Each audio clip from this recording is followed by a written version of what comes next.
Hi, 3DMJers. This is Andrea Valdez, and you are listening to the 3D Muscle Journey podcast. Before we dive in today, just wanted to remind you guys that we've created a video library of educational materials at 3dmjvault.com. The Vault is a place where we organize our best information, pair it with some of our favorite resources, and share it with all of you in one online database. A lot of it is free, some of it is for purchase to help support this podcast, and we'll continue adding pieces of updated content to it every few weeks for the rest of the year.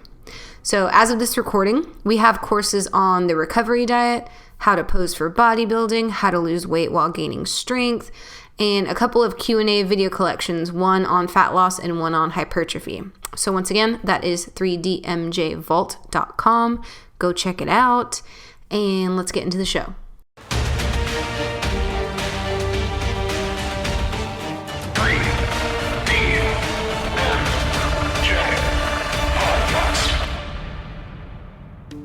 Today I am doing over 2 hours of Q&A fun with the one and only Eric Helms. Now you might be wondering, why the hell is this a two-man show instead of the usual three-person recording? Well, let me tell you.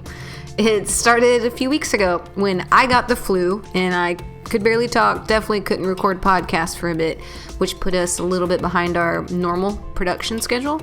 And in order to catch up, we had to record this episode just a few days before its release on what is known as Super Bowl Sunday.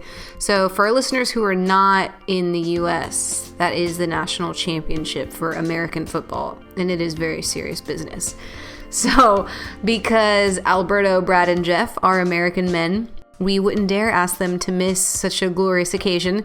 So Helms and I handled some business and we got this thing taken care of. So that's the story. We took questions via our website and Instagram, and here is some of what we covered. So pretty long list, and it's not even all of it, but here's some of the things. Testosterone and its effects on muscle gain, body fat set points for non-competitors, how we handle it when enhanced athletes inquire about 3D's coaching services, our favorite coaching moments, forward lean in the back squat, how often you need to change up your exercises, off-season cardio and step counts, deload necessity and frequency, full body workouts, confidence in strength athletes, how to start Olympic lifting, and a whole lot more than that. This one was, over 2 hours. So we'll get into it quick. But seriously, thank you guys so much if you were a contributor. I believe I did the Instagram call for questions like an hour before we recorded it, and we had tons and tons of people hopping in. So thank you guys. Here we go. This is our 6th installment of Q&A episodes, and I am with Eric Helms. Hope you guys like it. Okay, so starting with the email submissions. So these are questions that came from people who either listen to the podcast in the times that we've said, ask us stuff at 3dmusclejourney.com/QA.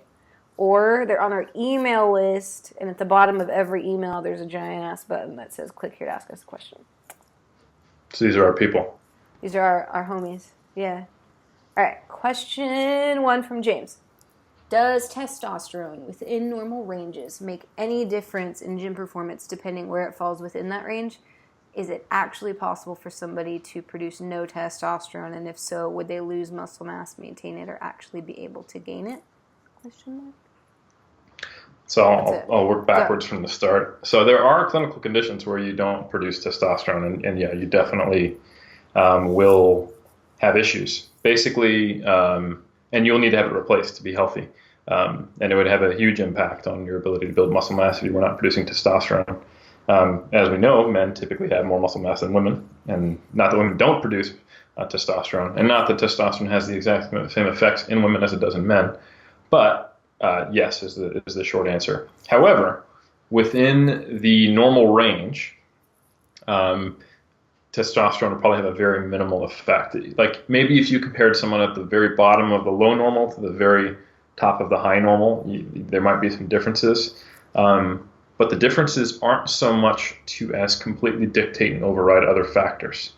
And a really good way to provide some evidence of this is that the vast majority of champion physique athletes in natural bodybuilding are in their mid-30s to late 40s, I would say, if I had to give like one age group. Yeah. And that's in men and women, in both figure and bodybuilding, which would indicate that their just time spent training and progressive overload over time and their genetics and other factors that are unrelated to what typically occurs in men as you see a reduction in testosterone as you age. They are probably all, I would say, at least lower in testosterone than they were when they had a less impressive physique when they were not world champions. So I don't think it has a huge impact overall. There's also some demographic data showing that strength athletes in general tend to have lower than average testosterone levels. Really? Which could just be a function of the hard training they do, which gives acute suppression of it when they get tested. Okay. But I find that interesting. So largely, I don't think testosterone within the normal range is very predictive of much. And also, there are some products out there that do effectively make small increases in testosterone, but they almost never have any impact on muscle mass in any of the studies where they're I can guarantee everyone who just heard that is like, well, what are these products? Well, that's the problem, is some of them have shown consistent results. So I don't recommend any test booster. So we'll just close that line of questioning or thought off. So, yeah. Okay. Does it make a difference? Lose, maintain, or actually be able to gain it? Okay. So is this one of those things where like not everyone, a lot of people who get stuck are looking for problems with their health that are clinical rather than like you just need more time and food and stuff? That's often the case. Yeah. I think sometimes people just are taught to believe it's very important to enhance their testosterone levels because they are either consuming too much information from supplement companies or they are following the drug side of the sport and they know how important steroids are to get to the level where you're a huge IFBB pro.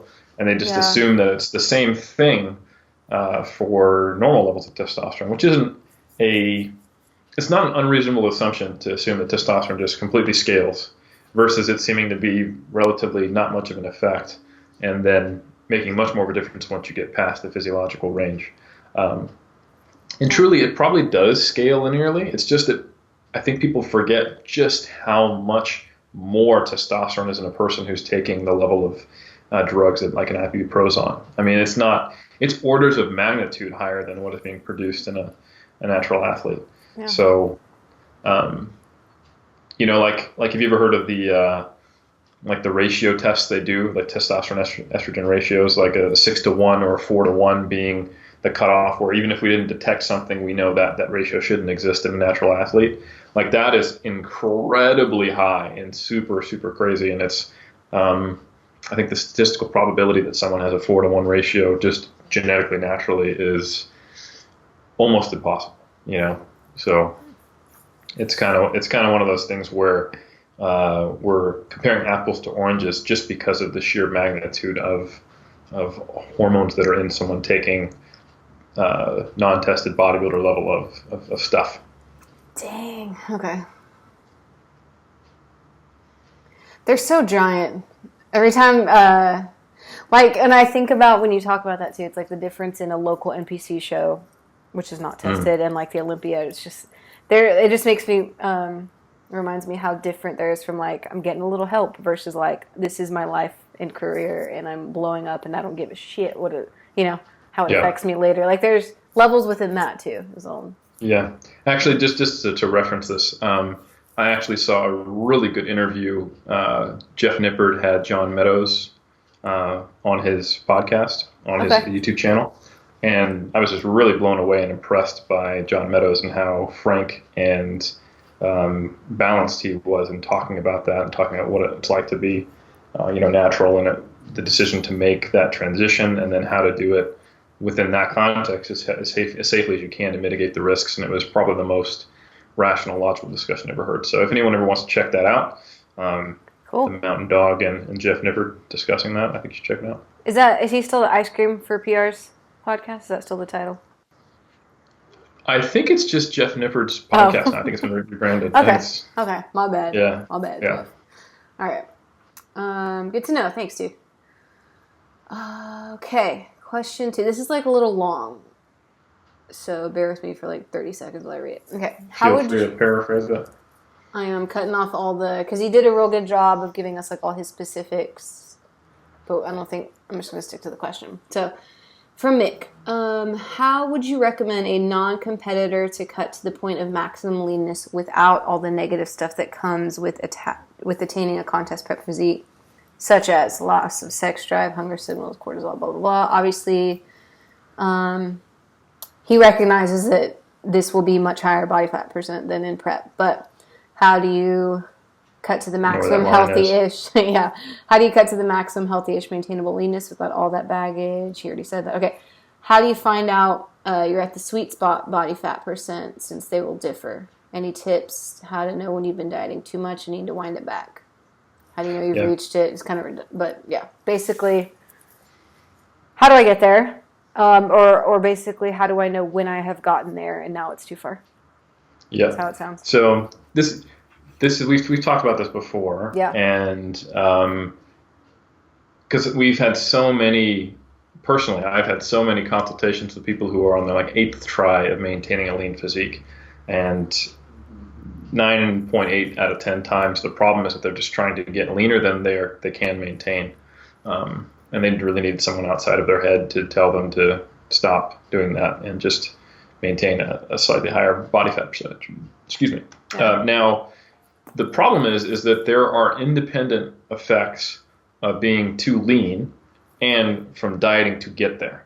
So it's difficult to assess which one is which. So you kind of have to go into an attempt at maintenance after a dieting period to then see if it is sustainable and let some of those lingering effects of the diet dissipate, and then see, am I still food focused? Am I still lethargic? Do I still have, I'm either sleeping a lot or waking up in the middle of the night, depending on which type of person you are, because I've seen both effects from dieting.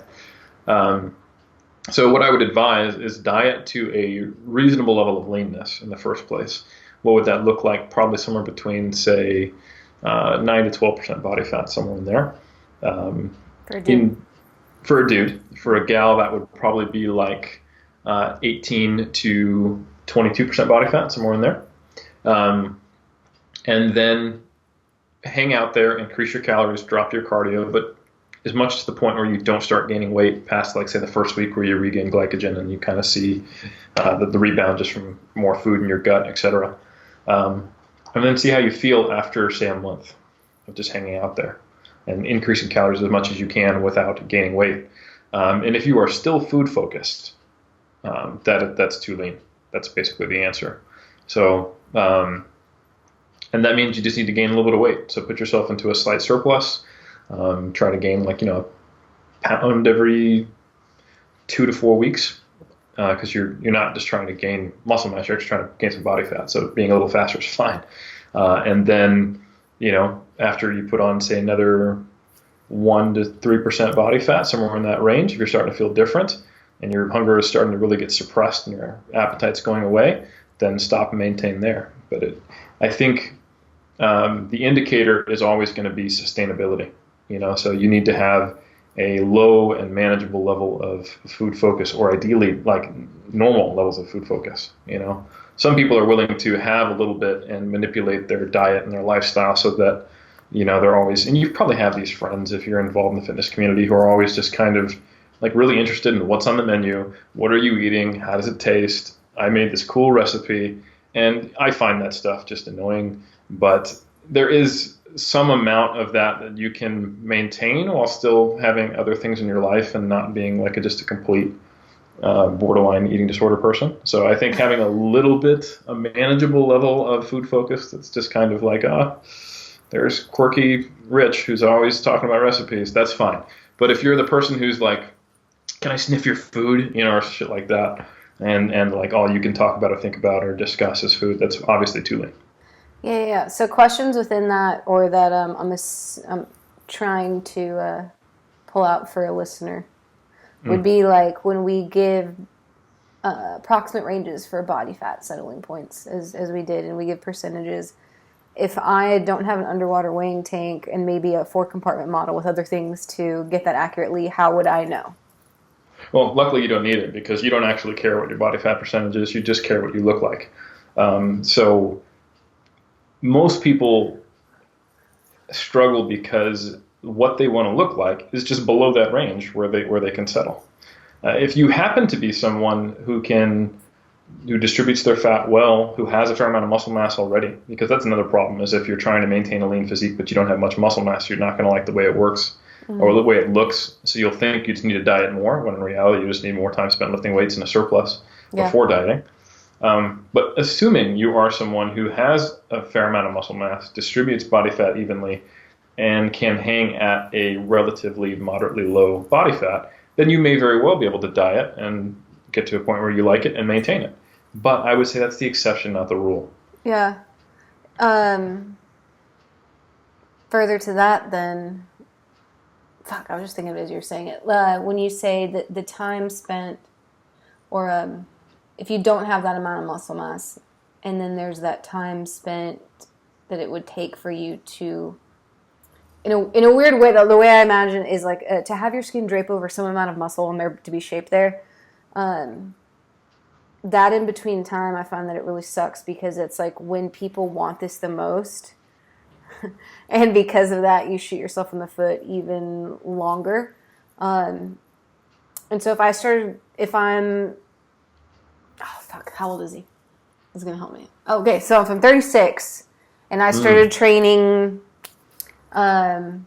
this is why we ask these case study Q&As. We have so many fields, and I know they're annoying, but that helps us to help Mick. So he's 36. It's a very different answer for a 20-year-old versus a 36-year-old. Okay, so assuming they started training young. Okay, let's say I'm 36, and I've been training. I don't think it says how long. Let's just say I've been training for a couple years, and then this is, and now I'm a little bit frustrated. Just wait it out. A couple years probably isn't long enough. Yeah. I would say once you've had 5 years of progressive training, not necessarily all in a row, but some of those being long uninterrupted periods in a surplus or slight surplus, and I do emphasize progressive, then I think at that point if you're going to have muscle from training, unless you're just really genetically got a bad deck, that's when you could probably consider maintaining a lower body fat and see the benefits of all that time spent putting on muscle. Yeah. That's so awesome to hear. I think it's going to piss everyone off. They're like, 5 years? Shit. But I think it's... Suck it up, people. I know. Yeah. I know. Suck it up because... I think a good perspective is like... It fucking sucks, though. Well, it doesn't. Because you get so excited. No, I mean, it sucks because it's almost like the years 1 to 5 is when you want it so bad, and that's a lot of times like you're willing to do these life-changing, crazy things. All 5 of us have talked about it. You know, that's when we're willing to do the dumb shit. But it's like it's the point also where the dumb shit like makes you. It's like the worst time to do the dumb shit, and that sucks. Yeah. It does suck. And I find I always ask certain key questions to people because I was the same way. I wanted it yesterday. Same. It's like, so when do you plan on stop lifting? And they go, I don't plan on stopping lifting. It's going to be a lifestyle. And I go, okay. So now repeat back to me what you just said. Like you need it tomorrow because why? You're going to be alive for another 60 years. So why can't we do this right? I don't get it. You're going to have 55 years to maintain this physique, or you can spend the next 5 years dicking around, and then you'll only have 5 years to maintain this, or 50 years, not 55. You know what I'm saying? So I think it's really important to remind yourself that you are in this for the long haul. This is a lifestyle change, and the earlier you do it right, the more time you'll have to enjoy the fruits of that, instead of focusing on finding some way to try to game the system to get it early, or making impulsive decisions. Yeah. Well said. And the other thing I took out of that I wrote down, food focused. Like when we use that as a marker of whether or not we are maintainable, or like in a place where we can live life or whatever. It's true, yes, and I totally know what you're talking about, but at the same time, there's so many other factors that could make someone food focused aside from their body fat levels. This is very true. Yeah. Yeah, I mean, if you don't have a healthy relationship with food, that can, well, I mean, obviously the obesity epidemic is a great, clearly like, no, they're just not high enough body fat percentage, right? No, right? So no, there's definitely other things that can affect that. And obviously a lot of that's outside of our scope. You know, if I'm dealing with someone who has disordered eating and an unhealthy relationship with food, that's when I would, I'd bring in Rizzo to see if we can do something about that and provide them some professional guidance to give them to hopefully work on that relationship, so then they can have more of a natural homeostatic relationship when they're at a certain body fat range, Yeah, and what's the thing about someone who's never competed is it's almost like you learn what this is by contrast. Mm-hmm. So when you've been in a prep, you know what food focused is, like, you know what that's like. And so then as you're coming out of it, you're like, oh, this is more normal. But if you never, if you don't have much to compare it to, it's a little bit harder to find or recognize, I feel like. Yeah, and there's different drivers for different disordered eating habits. Like a lot of the ones we're most used to dealing with are, I don't want to say anorexia, but there are varying degrees of that. Yeah. Or they're restricted. They're prompted by restriction, and there is physiological and psychological bases for it, and they interact and stimulate one another. This is why it's, if you have a history with eating disorder, and you've been very, very lean and unhealthily lean, like dieting down again is a potential trigger, because even though you might have changed your perspective and your logical rationale on that and your values, and you look at your body differently, you don't see the same things, that physiological drive can trigger some of those old behaviors, So, however, if you have never been lean and you've been overweight a lot of your life, and you've gone through like binge purge cycles because you're unhappy with your body, so you either throw up or do exercise purges or whatever, and then binge afterwards in response to that, and then feel guilty, that is semi-restriction driven, but the initial behavior is actually not. The binge in response to the purge is the restriction behavior, but the initial period where you start restricting is because of a body image issue to start with, or social pressure, or something like that, or needing control. It's not directly related to or interrelated to dieting in the first place. Yeah. Okay. So we gave approximate numerical percentage. Say like this is approximately where most people's selling points is comfortable, and by comfortable we mean not food focused. And by not food focused, that could look different for everybody. But you said a few of them that it's like you if your Instagram looks like a cooking channel, is like and you're not a chef. yeah. If you are smelling your friend's foods, if you can't stop, I don't know. Yeah, there's a lot of things that are very blatantly obvious, but we can't talk about everything because we don't know your life. Yeah. But not food focused in general is a good one. Okay. Dylan says, two-parter. All right. So, not unlike yourselves, I run a coaching business or a drug-free strength and physique for drug-free strength and physique athletes, and came across a situation recently. Curious to hear if you guys have been presented with a similar scenario and how you handled it. I'll spare you guys the details, but basically I got an inquiry from a client who I suspect is an enhanced athlete. If you guys ever received an application for someone you think might be using steroids, what did you do? So that's part one. Similarly, what do you do with your athletes who are contemplating starting to use steroids after working with you? Of course, this is assuming you've encountered that situation, okay? But my experience is limited in comparison to ours, but I found that most people are considering it because they're not making gains, but then abandon the idea once they start making gains with some proper programming. So part one of that, have we received apps of peeps that we think might be on the gear? Yes. Mm-hmm. We have. And I think there's a couple reasons for that.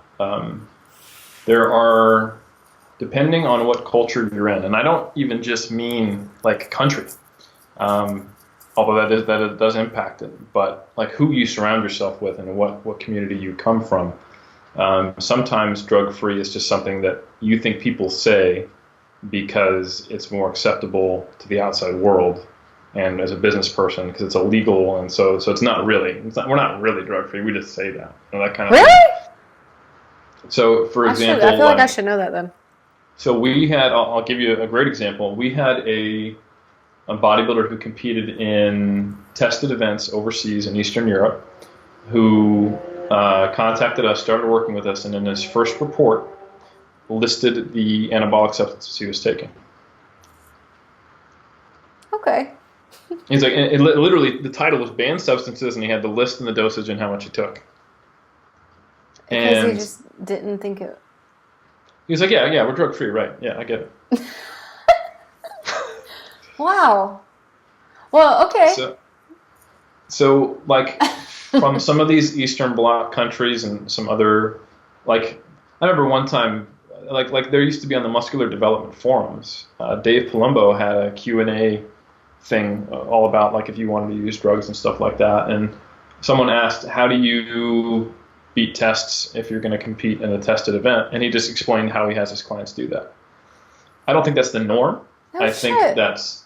Yeah, I think there's I'm not sure how he had his clients do it. I'm not calling out him, but he explained how you can beat tests and take gear, So I don't think that's the norm. I don't think that's the standard way to do it. Most bodybuilders I've talked to will acknowledge that there's, tested and untested, and it's not cool to use stuff and go into tested. And, I find most of the critique of natural bodybuilders is actually they're all secretly on gear. It comes from outside of the bodybuilding world, not from within. Mm-hmm. People on YouTube who have never been on stage or anything like that. Yeah. But there is some groups, cultures, and who just kind of assume that you actually use it. So anyway, we obviously stopped working with this person and explained to them that no, we mean it. And that was one of the many instances that went to our eventual decision to make a 3DMJ like code of ethics kind of thing. Yeah. So whenever we bring on a new athlete, they read basically what we're about, and it's kind of an extended version of our mission statement and what we expect of our athletes. How if they're going to work with us, they need to conduct themselves professionally and abide by the rules of the federation they compete in, etc. And we explicitly state and make them sign a potentially legally binding document that says I'm not going to do that. So that was basically to prevent any instance of people who thought we were, quote unquote drug free. It's like, well, like legitimately you need to, like, for reals, you know. Which is not to say that it's not impossible, right? But there's like a... Very true. Not to say it's not impossible, but I can think of in the last 6 months, we've gotten a couple apps with images where we're like, this looks suspect. Because our applications, we ask for photos front and back, like of your physique. Yeah. And we have gotten a couple where it's like, wow, okay. Yeah, like... this is it's almost blatant to most gym goers' eyes that this is not natural.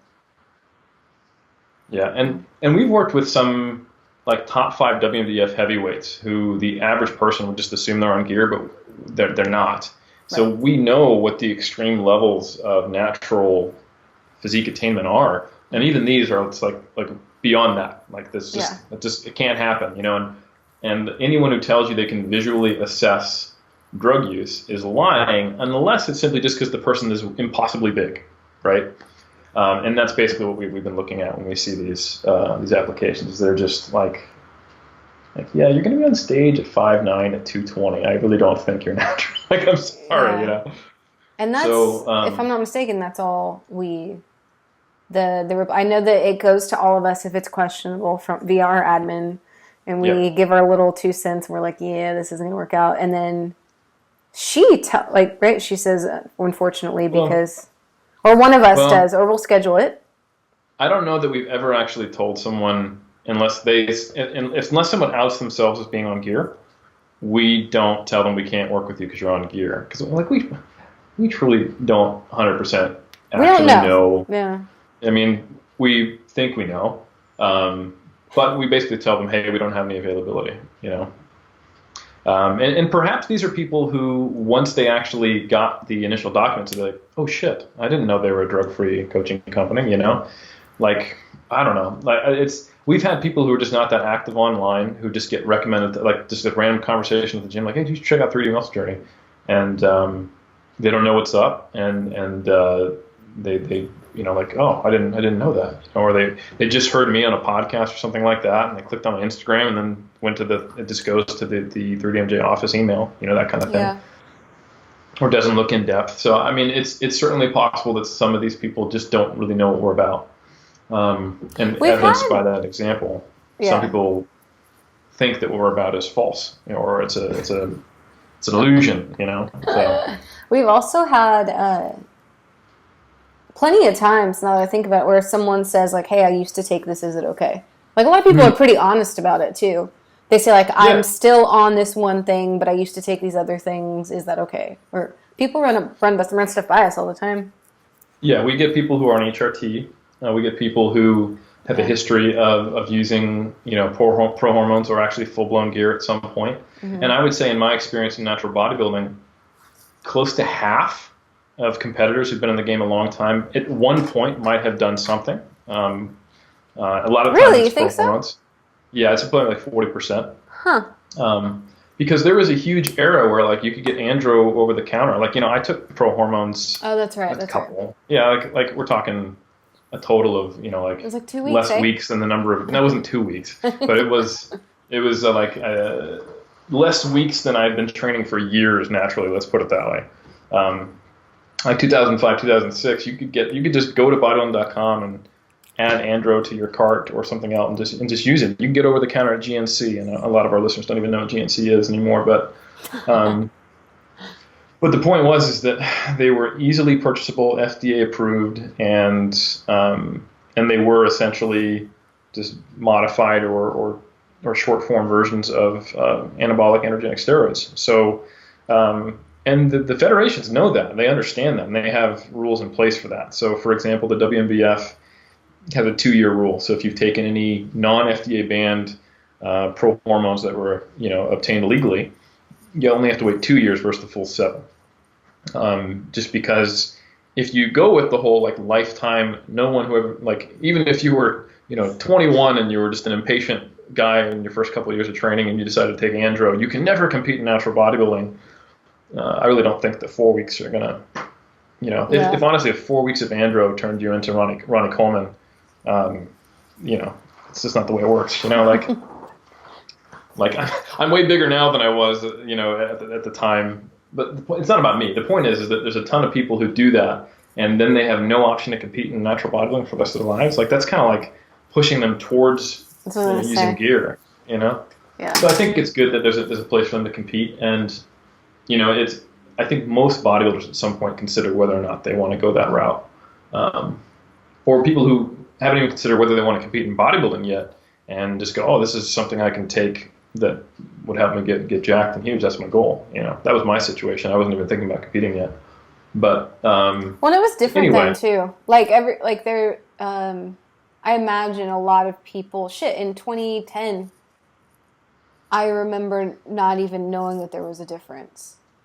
Right. Like that there was natty bodybuilding and I thought it was just bodybuilding. Absolutely. Yeah, totally. Yeah.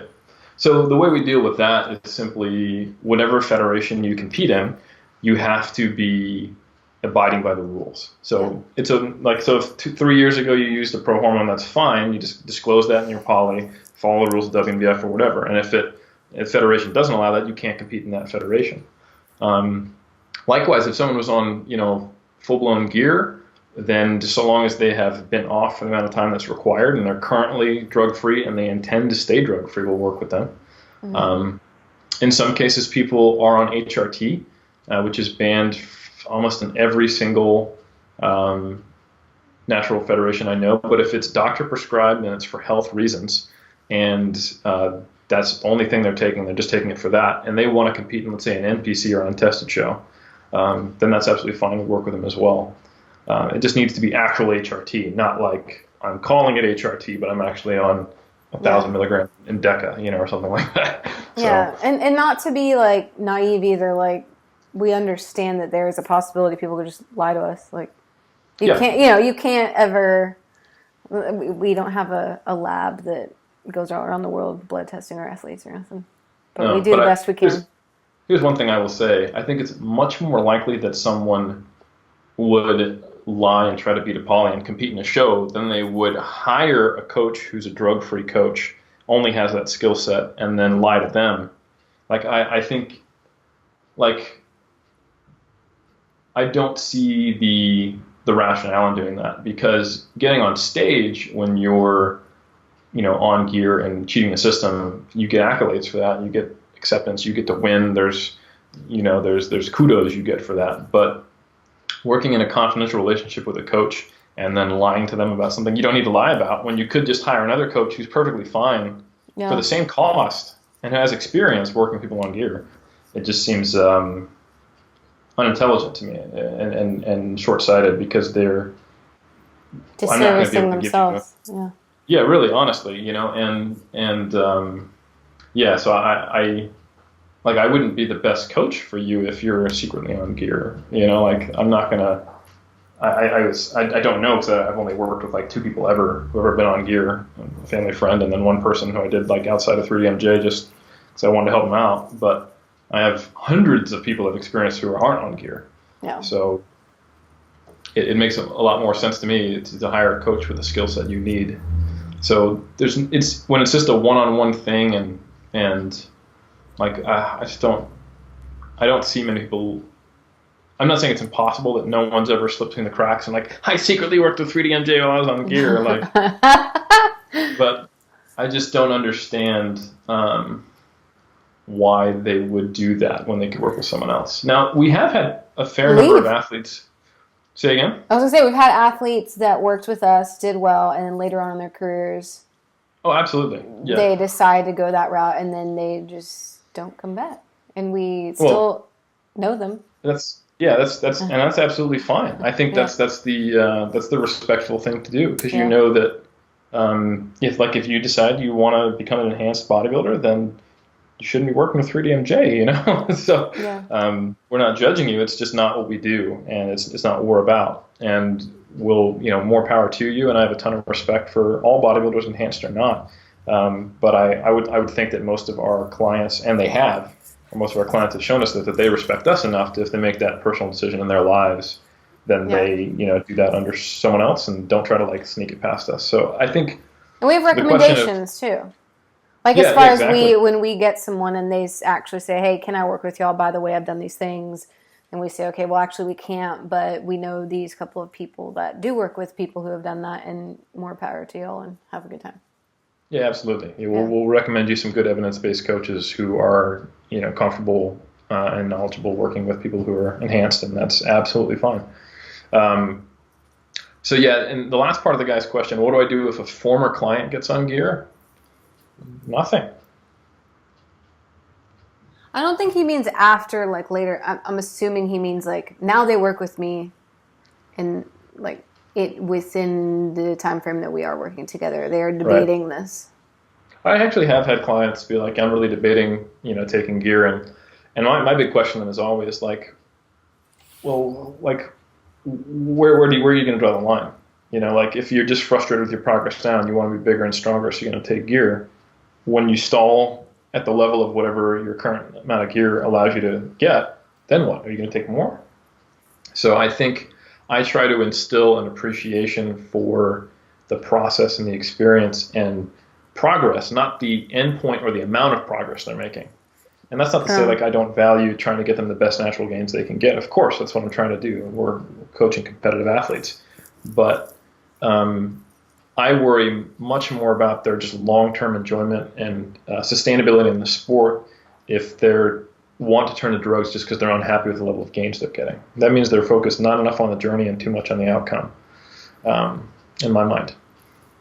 And it's kind of the thing of if you do you really like someone who doesn't enjoy climbing a mountain would just take a helicopter to the top. You know what I'm saying? So that was great, right? Yeah. If you just want the view, okay. But if you're a competitive bodybuilder a true competitive bodybuilder, or competitive powerlifter, you wouldn't snap your fingers and have a world record squat, bench, and deadlift, or a world-class physique. You might think you would, but when you really ask the question, it's like, no, you want the struggle, you want the climb, you want the what it makes of you to get there. Yeah. The pressure, exactly. You want the hard work. You enjoy that. And if you don't, then maybe you shouldn't be competing. And you definitely shouldn't be with a company called Dedication, Desire, and Discipline with Journey all in the name. You're like, that's kind of our whole shtick, you know? Yeah. Well, I think what I think is... Go ahead. Yeah.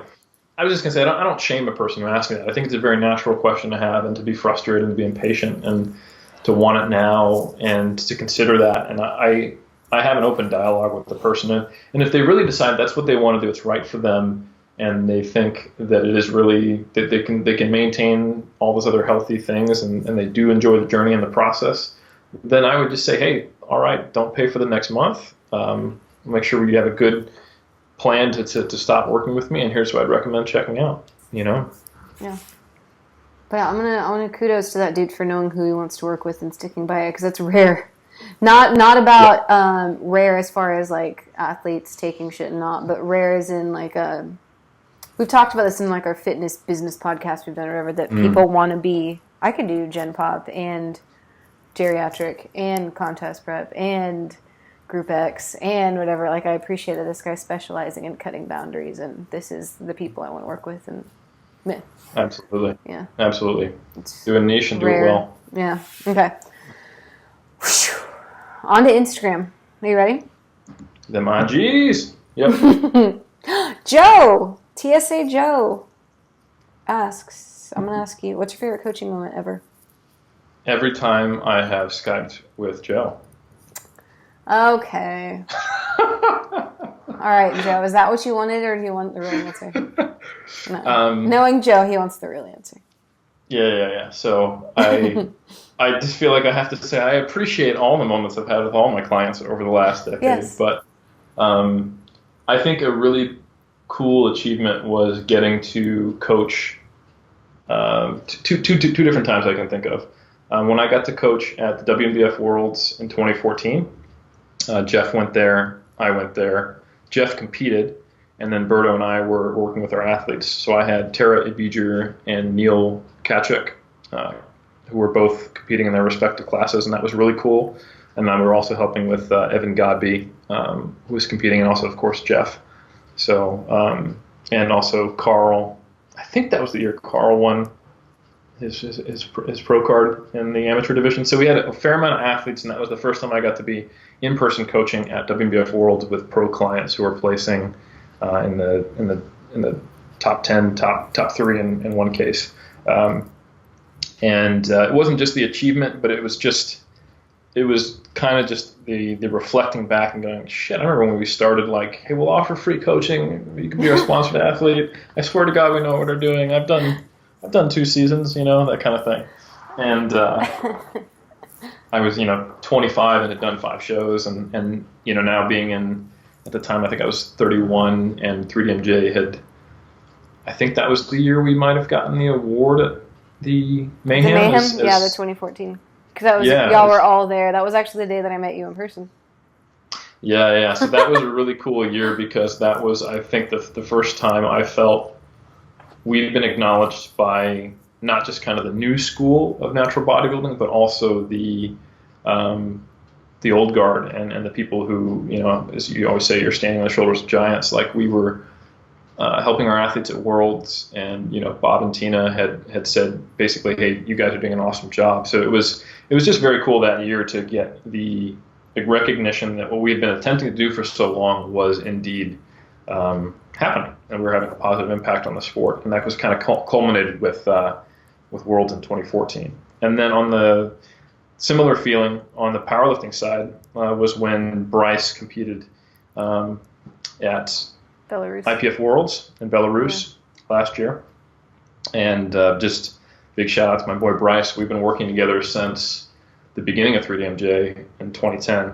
And I've seen him just, it's been just a pleasure working with him. And it was just so cool to see him get to represent his country after winning nationals, and then go to Worlds and do so well and have such a great day. And to get to work alongside living legends in powerlifting like Matt and Susie Hartwig Gary, and have them be so welcoming and respectful and treat me as a peer, which was just kind of shocking to me. Same thing with Mike Toucher. These are people who I've looked up to and seen as true icons in the sport of in IPF powerlifting. So it's been very cool to get to rub shoulders with them, even though I'm kind of having this internal, imposter syndrome. But getting to work at that level and having it be seen and being accepted and seen as valued was a very cool experience. Both of those. Very cool. How about you? I don't have one. I have like because I'm new, way newer than you guys, right? This is my first couple. It's been 2 years. In September, Nice. Yeah, I've been with y'all for 2 years.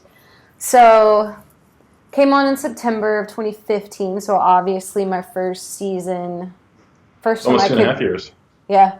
So the first time I could get people on stage, it was 2016, which was just like a season ago, right? And shit, there's been a lot. Like I do all the milestones in my head. Like the first, I was terrified when I was even announced as a 3D coach, and I was beyond terrified until 3 or 4 months later. We did our California seminar. February. Yeah, 4 or 5 months later. Okay, so we did that Cali seminar, and I think it was Jessica Hollis and her husband could, I think, finally, like somewhere in the middle of that little tiny little group, were like, you know what, you belong here. And we're like, I remember them saying that, like, because I was like crying because I felt like an imposter too. And they're like, no, after this weekend, like, we get it. Like, we know why you're here and like seeing with the guys or whatever. And that was a big deal for me. And then there's a photograph of you guys and Ian McCarthy watching my presentation that, like, I'll hold deal forever because I'm like, oh my God, they're listening to what I have to say. So that was a big deal for me. And then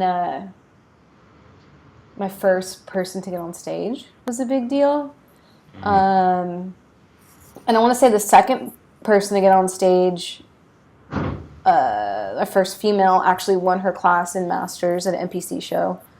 That was a big deal for me. And then this past year, my very first client finally got on stage after a 2-year thing together, and that was a big deal for me. Even though it was like my very first 3D on tape, finally got on stage after a 2-year thing. That was proud. And then that was proud. That made sense. I was proud of that. And then this year, that was a moment of pride. I had my first pro athlete I worked with got 4th at the Orton, and that was another big one. So I can't think of one, but it was. And we did a little bit of a rush prep too, and she made it. And she kicked ass. So there's a lot. They're not all like directly coaching as far as like I got this person here. It's more like we did these things together. We as coaches, we as friends, and we as I think it's just overall collectively, Joe. It's me being not so terrified anymore. If I could put all that together, all of those they're big for emotional and personal reasons, but they're also like when I think and I put them all together, it's like I year and a half to feel like I belong. I'm sure I'm going to continue to feel that, but it's hard coming in after you guys because it's been almost 10 years. That's right. You guys are just talking about that. Yeah. And end of 2019 will be our 10 year. But I mean, we had the exact same experience when we were first starting because we were all pretty new to it. Berto was the only one with much contest prepping experience with other people. I know Jeff had helped a few, Brad had helped a few, and I had a lot of personal training experience. But I remember our first 2 sponsored athletes. We had Rich Knapp, who was the very first WNBF wheelchair pro. And then we had a guy named Jason Bozak, who I worked with, who was the first person I ever got on stage.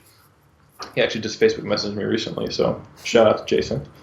But so yeah, that I remember just feeling like, what am I doing? Yeah.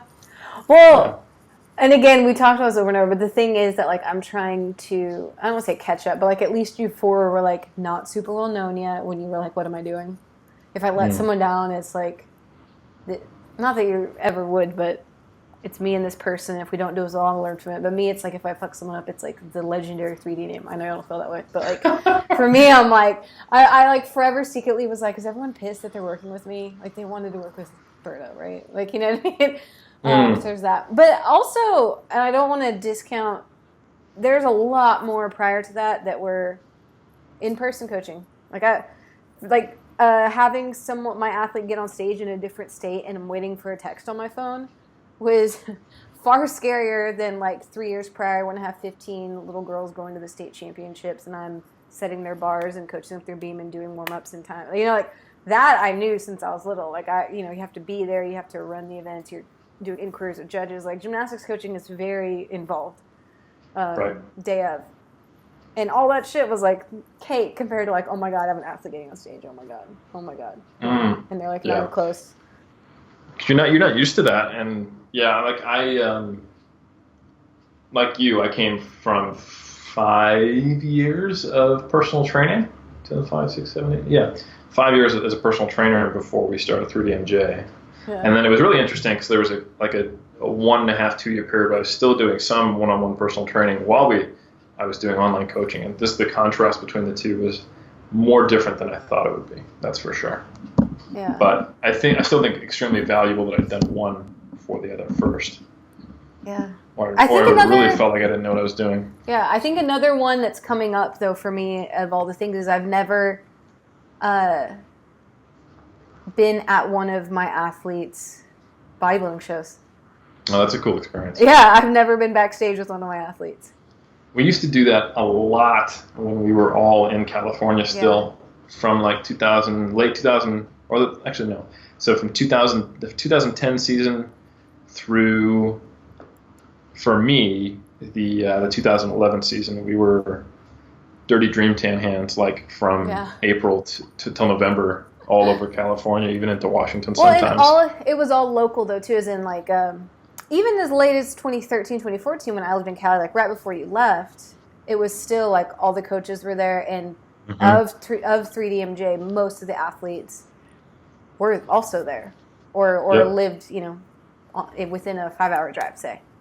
So we have mashups at like 40, 50 people, often. Yep. We have basically the Sacramento to LA area of California. Yeah. Okay. Thanks for the question, Joe. All right. Mayo Patrick asked about slow bulk versus mini cut approach. Mini cut? That's not, I don't think what he meant. Wait, okay, slow bulk versus mass. Okay, and mini cut approach. And Jake, thank you for responding that you just did an epic debate. You want to tell everybody about that real quick? I basically just destroyed Mike Israel. Oh my God, this is how it starts. It's like a little child. I slow bulked him to death. No, I'm just kidding. I hope Mike listens to this. He probably doesn't. He's more busy than I am.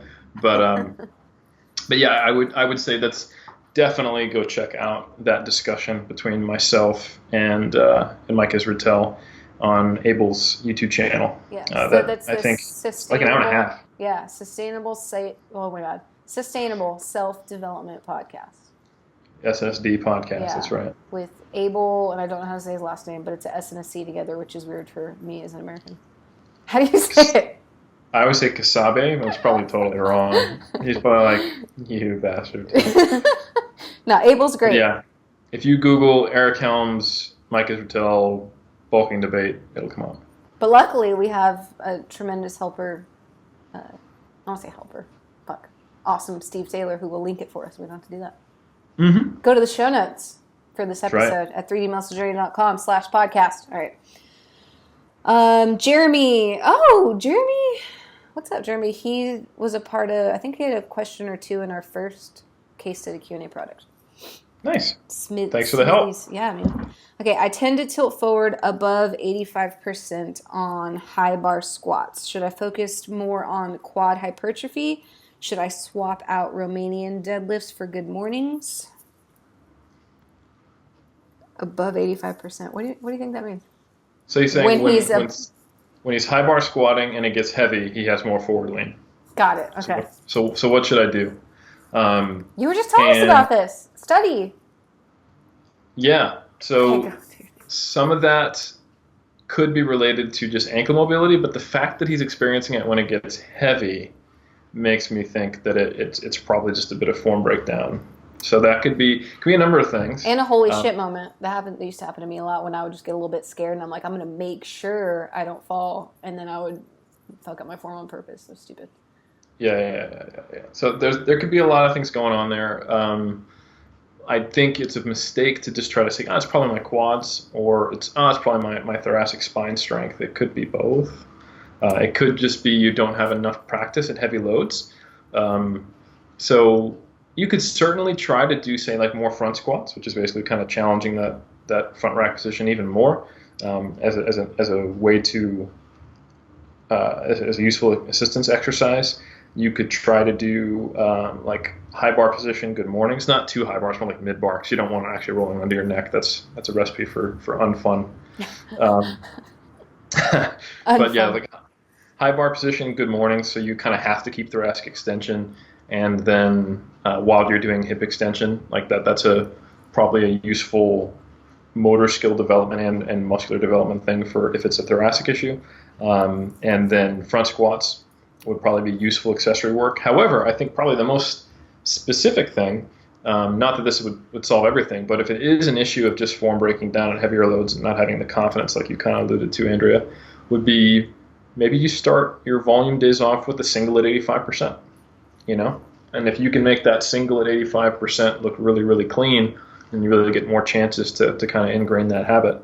And you'll get more comfortable with heavy loads. That's a low volume. A single at 85% should be like a 5 RPE. That's not going to stress you out, but it will be just exposure to that heavy loading zone. So that could be kind of like a 3-pronged attack. I wouldn't just throw this all on top of what you're doing, but if, like, let's say you have an RDL, you could replace the RDL with a high bar good morning, and that'll take some time to get used to, but that's a useful way. And then if you have accessory leg movements like a leg press, or even a day where you're doing some volume squats, you could go to front squats to replace that volume. And then you could start off 1 to 3 squat sessions, depending on how many days you squat in a week, with a heavy single, at kind of right around that point where the form starts to break down, but not like as heavy as you can where form breaks down, but just kind of right on that threshold, so you can kind of start with the easiest, most likely to be corrected load, and then work from there. So that's probably what I would do. Yeah. A couple things that have helped me too that help, I want to say find that position because I know it, but get comfortable in it, would be pause squats help me a lot. I find that if I have a pause squat cycle, like it's funny too, if I haven't done pause squats in a while, I'll feel like I'm leaning forward and then I settle back and then I'll stand up. I'm like, oh, you're being a pansy. All right. And then like it'll drill after a few weeks. I agree. And then, that good. yeah, and something else that I noticed that I would have that form break a little more often when I started training at a CrossFit gym, and they don't have actual cages or safety bars, that I would kind of puss out a little bit more. Yeah. And so if I know they were there for the first 5 years of me back squatting, I would never worry about it. But when it was, because when Olympic lifters back squat, they just dump it. And I never dumped it in my life. And so the fear of missing was heightened because those weren't there. So. And that would result in form alteration. Yeah. Yeah, if you do think or you suspect this is something mental, like it gets heavy, you freak out and you shift position, and then it becomes kind of more of a good morning-y squat. There are some things you can do to try to get out of your own head. Like I would get a very repeatable setup, kind of get a bit of a ritualized squat setup, so that you can just focus on setting it up, taking your breath, and descending into the hole, because there is no emotion in process. If you can just focus on the process and ticking the boxes of what you need to do to squat, that can sometimes take you out of your head and be a helpful strategy. Yeah, I agree. And then without messing with anything really, sometimes it's just different verbal mental cues. Like this week when I squat, I'm going to work on keeping my chest open. And then this week when I squat, I'm going to think hips under my shoulder blades, not behind them. And this time, and sometimes, like I'll have to do that sometimes, a lot with Olympic lifting, but like if shit feels weird, I'd like to take like 6 weeks of doing that. And then if none of that works, I'll go to something else. But that's one of those that like you don't change your form, you don't change your whatever. It just might be a attentional focus change. Yes. Thank you for doing the words for it. Here for you. Appreciate it. Okay. Next. Why could a beginner lifter be stalled? Do they know how many different answers there could be to that question? Man, that is, yeah. They don't even have a picture either. Yeah, like how that's how I tell if you're a real person or not. Yeah, that's just a little too open-ended. If a 10-year-old, if a 10-year-old asked you that, what would you say? Why am I stalled? Yeah. That wasn't meant to be an offensive way, but I'm like, how could I just like so broadly give any assistance, any direction? Like you said, nutrition. You could be doing it wrong. Like your lifts could just, might not have great form. Yep. You could have no consistency. So you might be doing 30 things, then you don't even know what a stall really is. If you just focus on 5 for 6 weeks, that might help you a little more. You may have unrealistic expectations of what a stall actually is. True. Like if you're like, why am I not doing 5 pounds over and over and over and over increases? Yeah, I've ran into people who actually make progress week to week but feel like they're stalled. I'm like, do you know what a stall is? Like, wow, I've only been able to add like 5 pounds every 2 weeks to my lifts. And I read in Starting Strength I should have to be able to add weight every single workout. And I'm like, you're progressing. You're not stalled. You're not progressing as fast as you want. Yeah. Chill out.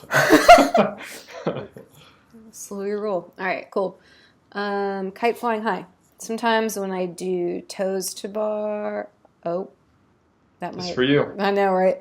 Well, hold on, it might not be. Heavy deads, hold heavy dumbbells. Okay, so when she holds heavy shit, I've had a vein or capillary burst on the inside of my middle finger, and it will sting like a bee, and it'll be bruised for a couple days. If I wrap it, I have better luck, but not 100% of the time.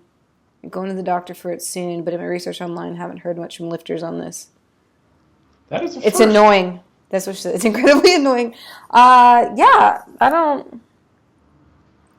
Well, if it hurts, that sucks. I've actually never heard someone experience a bursted blood vessel in their finger from holding heavy dumbbells or like chins or deadlifts or anything like that. Inside of her middle finger. Yeah. Kind of hurt like a bee sting and be bruised for a couple days. I don't know. That might be a doctor thing. And it might just be like a thing that doesn't go away either. Yeah, I would see a musculoskeletal doc just to make sure that's not potentially some sign of something else. Yeah. But it may just, it sounds like she's just asking for practical advice. Like, this is annoying. I don't like to have a bee sting on my hand while trying to lift weights. And I wouldn't either. But I've never had that or seen someone with that. You might want to try VersaGrips. That might help. Well, because the way they work. True, but if she's doing rings toes to bar, or rings, what is it? Toes to rings or toes to bar. Something tells me she does functional fitness as well, and they're not big on grips because you need that grip strength for other things. Right. Well. That's all. But yeah, you might try them. Then just do something better like bodybuilding or powerlifting. Don't be that weirdo. Why would you put your toes on the bar? Is what Eric's saying. Yeah, don't just do kip-ups all day like Andrea. I know, and emails. Yeah. Kipping pull-ups and emails. That's all I do all day. Yeah, I don't have any answer for that. I've never seen it either. But it might just be, again, but go to the doctor because we can't tell you like not. But there's some shit I've had over the years in multiple sports that it's just like this happens all the time. It doesn't go away. Like in gymnastics, like I'd have a perma bruise on my left hip, like from uneven bars. And every time I'd have a weird landing, at least once a week, it would just blow back up to a bruise and then settle down, then blow back up for like literally years. I'm like, whatever. Currently, I have like open shins 90% of my life from pulling from the floor, even if I tape it. So I don't know. It might just be a thing that the way your vessels run, it's just kind of in the way. Yeah. Okay. Hypothetically, if someone is trying... Oh, this is Jay Fletcher. He has 4 A's, 5 A's. Hypothetically, if someone is trying to increase their strength on any particular movement, is there such thing as an interference effect when you perform this movement through a wide spectrum of rep ranges? For example, if a lifter wanted to increase their 1RM bench and hit the general volume recommendations for hypertrophy, would it be better to keep in the low rep ranges on the bench, say 3 to 5, and then get the rest of the sets and reps for growth from a separate movement for the chest? The idea being that you keep bench press specific to strength by staying away from higher rep ranges for bench. Or could you easily do 3x5 strength work and then 2 sets of 10 with the same movement to hit the rest of the volume without risking attenuating strength adaptation? Short answer is probably not. So Yeah, I don't know where this theory came from that like if you do high rep work on something like in the same workout or the same movement in this example that it's Stops the only working. thing that right. The only thing is there's going to be an opportunity cost, right? So not in the situation, not in the example you gave, but just in general, like if you had the option to do 10 sets only, and hypothetically, and they were on the bench press, the person who did 10 sets at 20 RM is not going to probably be as good at doing 1 RM as the person who did 10 singles. You know, the person doing 10 sets at 20 RM would probably be bigger though. That's a lot more volume, but I would think it would still not trump the amount of specific practice and neuromuscular adaptation the person who's doing 10 max attempts would, assuming they both could recover. So no is the short answer. And there was actually a recent study we covered in Mass. Check out 3dmusclejourney.com/mass. Yes. Do that. Just literally came out a couple days ago, where the Hatfield system by the late great Dr. Fred Hatfield, also known as Dr. Squat. They compared the Hatfield system of training to a weekly undulating periodized program and didn't find any significant difference between the two groups. In the Hatfield system, what it does is it gives you heavy work followed by moderate rep range work followed by high rep range work to basically hit the muscle, all different types of fibers in the muscle group. And so I think in this specific study they did leg extensions and leg press, if I recall correctly, and it wasn't worse or better than doing a weekly undulating approach with the volume intensity being matched. So I don't think so. That being said, there's probably, if your goal is to get as strong as possible on bench, you do need to think about sequencing and timing. So like in that example I gave of the person doing 10 sets of 20 on bench, probably growing more than the person doing 10 singles, that additional muscle mass that that person who's doing 10 sets of 20 is getting, he would probably be stronger than doing 10 sets of 1 in his next training cycle compared to the person just doing 10 sets of 1 all the time, because you've increased the capacity, you raise the ceiling, then you jump higher basically, versus jumping as high as you can to the low ceiling, you know? Right. And that's why you probably want to do like a volume block followed by an intensity block followed by a taper, which is almost every form of peaking for a powerlifting meet, and its various iterations follow that. Yeah, and honestly, when he says the volume requirement without risk, like, so it sounds like if you know an approximate amount of volume that you're doing, and it sounds like it's reasonable, right? A 3x5 plus a 2x10, like there's no downside to where, you know what I mean? Like, yeah, but this is an interesting question though. It's like, so how much practice with heavy weights do you need to get the most out of a session in terms of motor learning? Like, could you do a heavy single on bench and then just do a bunch of 10s because it's an easier way to accumulate moderately heavy volume? Like, would that be better than doing like a 5x5 that's near failure and less stressful? Maybe, I don't know. And while, like, if you're talking about the muscle and strength pyramid, you know, in the first edition, we recommend, 80 to 210 reps per week per body part. And roughly, it roughly comes out to doing 10 plus sets on a given movement or body part per week is kind of a starting place before you then customize that individually.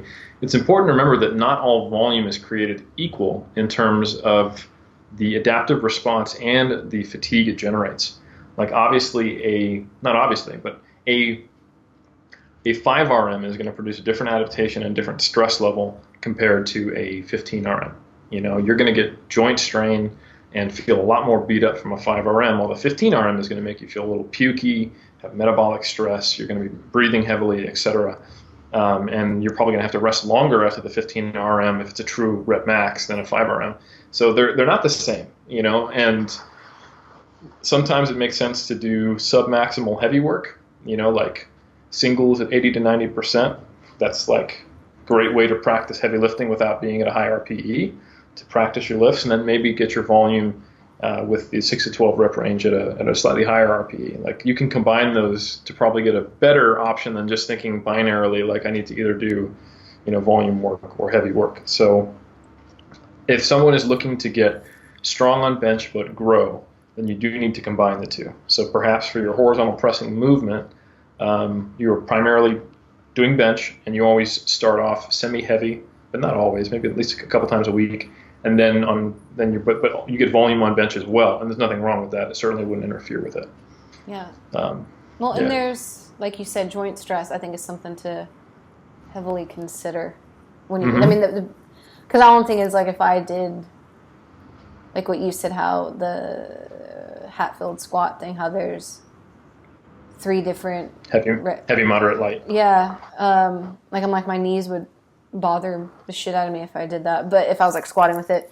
But at the same time, like, if I'm a dude trying to go my chest, you know, I personally have a very full body bench.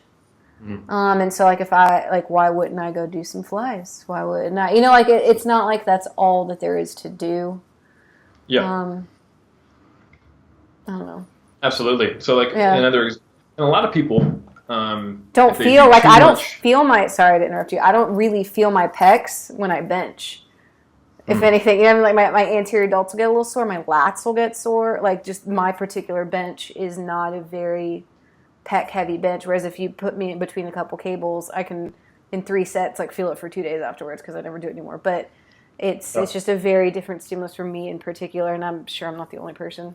But yeah, no, that's a great point. So Andrea and I are different in that way. So, like, this is a good moment in individualization. So, for example, I bench every time I train.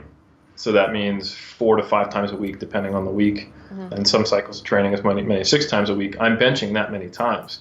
And I have a setup and just individual biomechanics. And I think I have pretty well tuned in bench technique.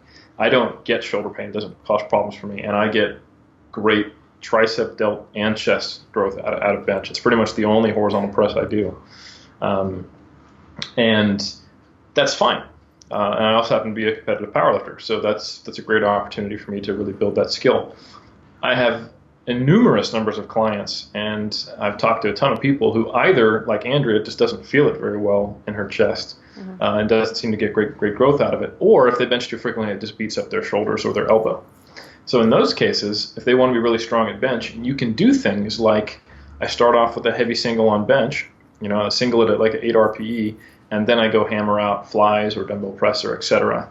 And we see how much benching do we need to do, not how much can we do to develop that skill, and then we use other movements to get the, like, indirect hypertrophy that can then translate to that benching increased 1RM. Yeah. And both are very valid strategies and can be used in different situations depending on the individual's needs. Yeah, Brandon's the same way. He only really has to bench. That's awesome. Okay. And he's got some big boobies too. He does have big boobies. They've grown a lot. Okay. Good question. All right. From Dave Heenan. In a gaining phase, would you keep up a certain step count for cardiovascular health, such nutrient partitioning, and can you maintain what muscle you have training 2 to 3 days a week? So it's 2 different questions. Or I guess it's one question about the gaining phase. In your gaining phase, would you keep up a certain step count?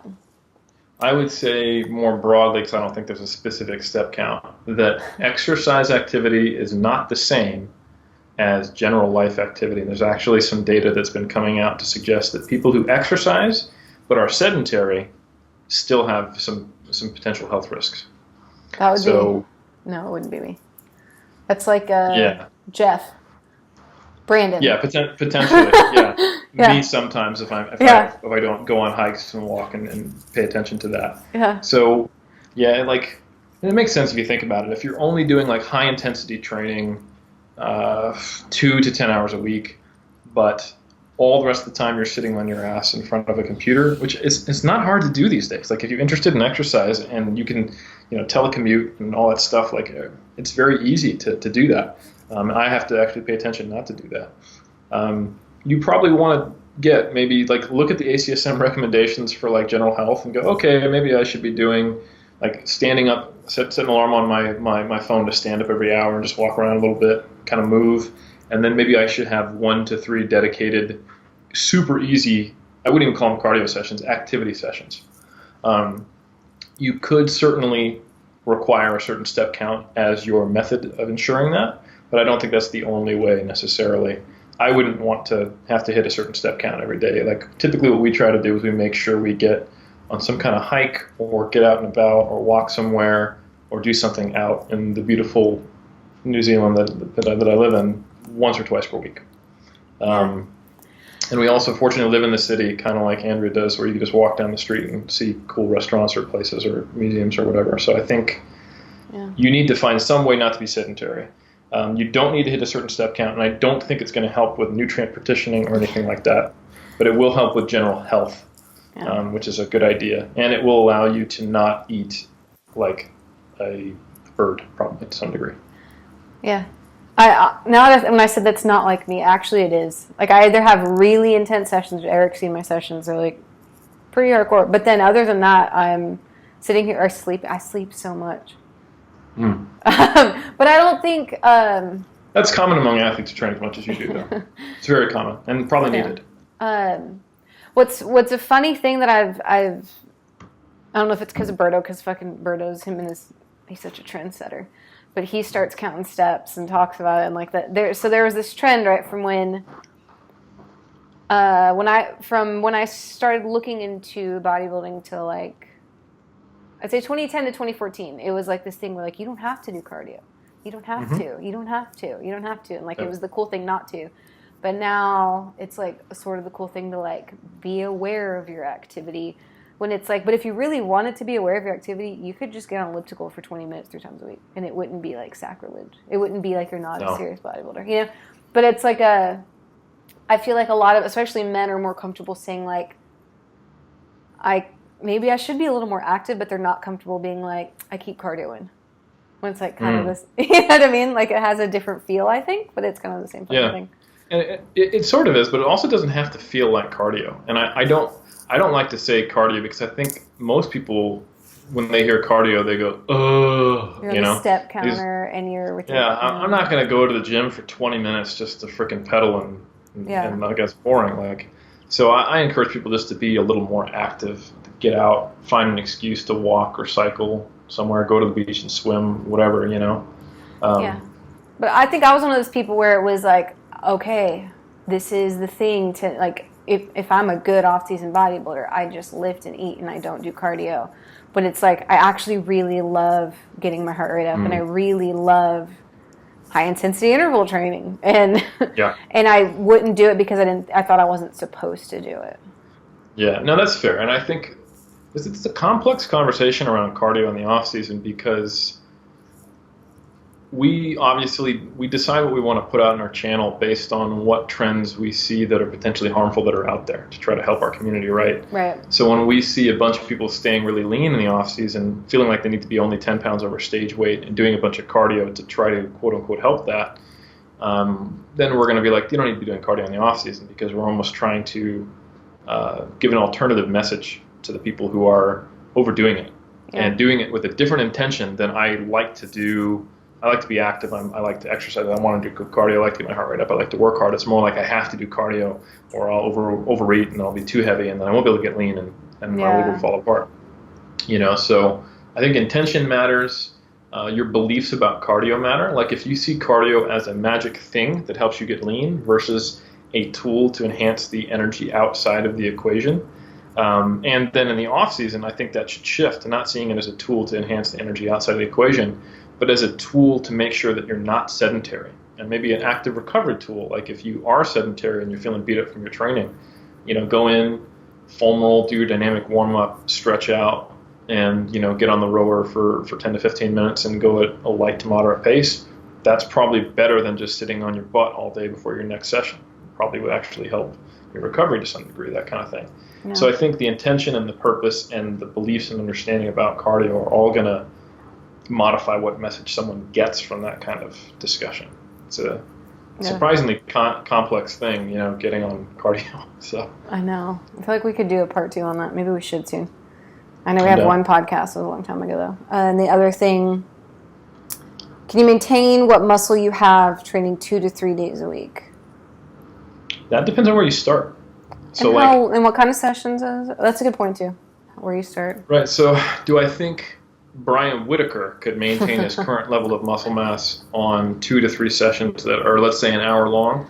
Probably not. Yeah. But he could maintain a good chunk of it, and you might be surprised, There's data out there, and I can't give hard numbers, that 1/3 to 1/2 of your volume can maintain your current levels of adaptation, at least for the time length that studies run for. Okay. Like so visually? Let's say, or like cross-sectional area? Okay. We don't test things visually in the lab, No, but I mean, like, when you say P less than 0.05, dude still looks jacked. Yeah. I mean... What am muscle I asking? Mass. So lean body mass retention can occur with for a period of time. I was about to ask something really stupid. I was just not even listening to you is what I was doing. Because I'm like, well, what about performance? So I'm like, that has nothing to do with fucking muscle mass, you idiot. I'm glad I went to grad school for exercise. However, I would say that, it in general, it takes less to maintain an adaptation than it does to progress on an adaptation. Yes. Right? There's been studies on relatively untrained individuals that doing a 1RM test once a month will maintain their strength after like a 8 to 16 week period of resistance training, which is pretty nuts to me. A good personal example of that is I couldn't squat to depth because of my hip without pain or injury for 3 years.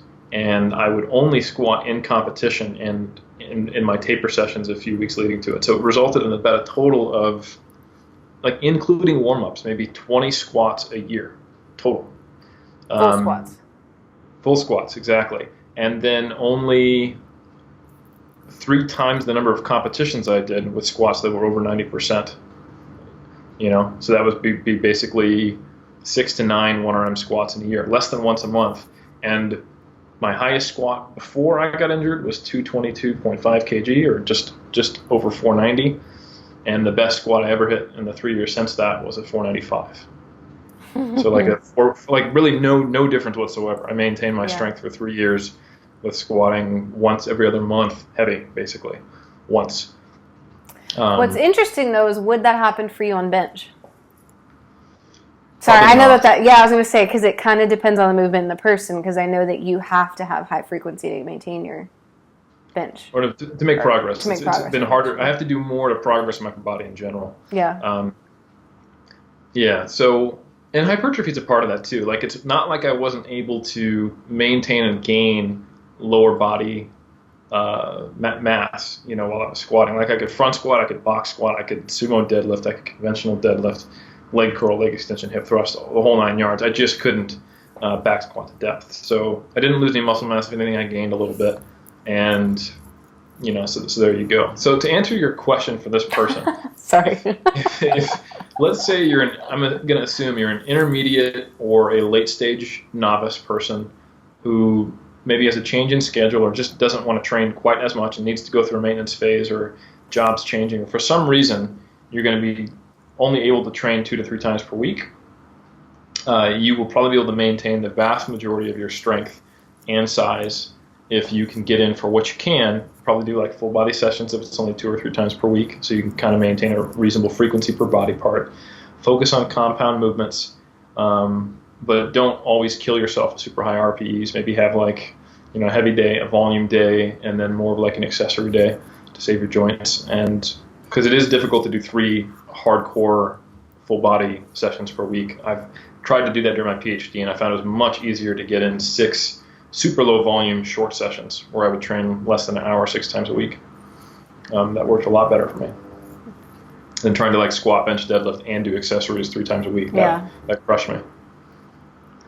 I'm the same way, I think, if I'm thinking about it. Yeah, I think I would prefer that too. Yeah. Okay. On to the next one. Almighty Arnie. That's a great name. All right. How long would you recommend performing the same program / variations of exercises before switching? Can or should smaller isolation type exercise be varied more or be treated the same as bigger lifts like squats, deads, bench? How long before a typical movement becomes stale and resistant to further progress and should be switched? I feel like I just answered that, no? Sort of.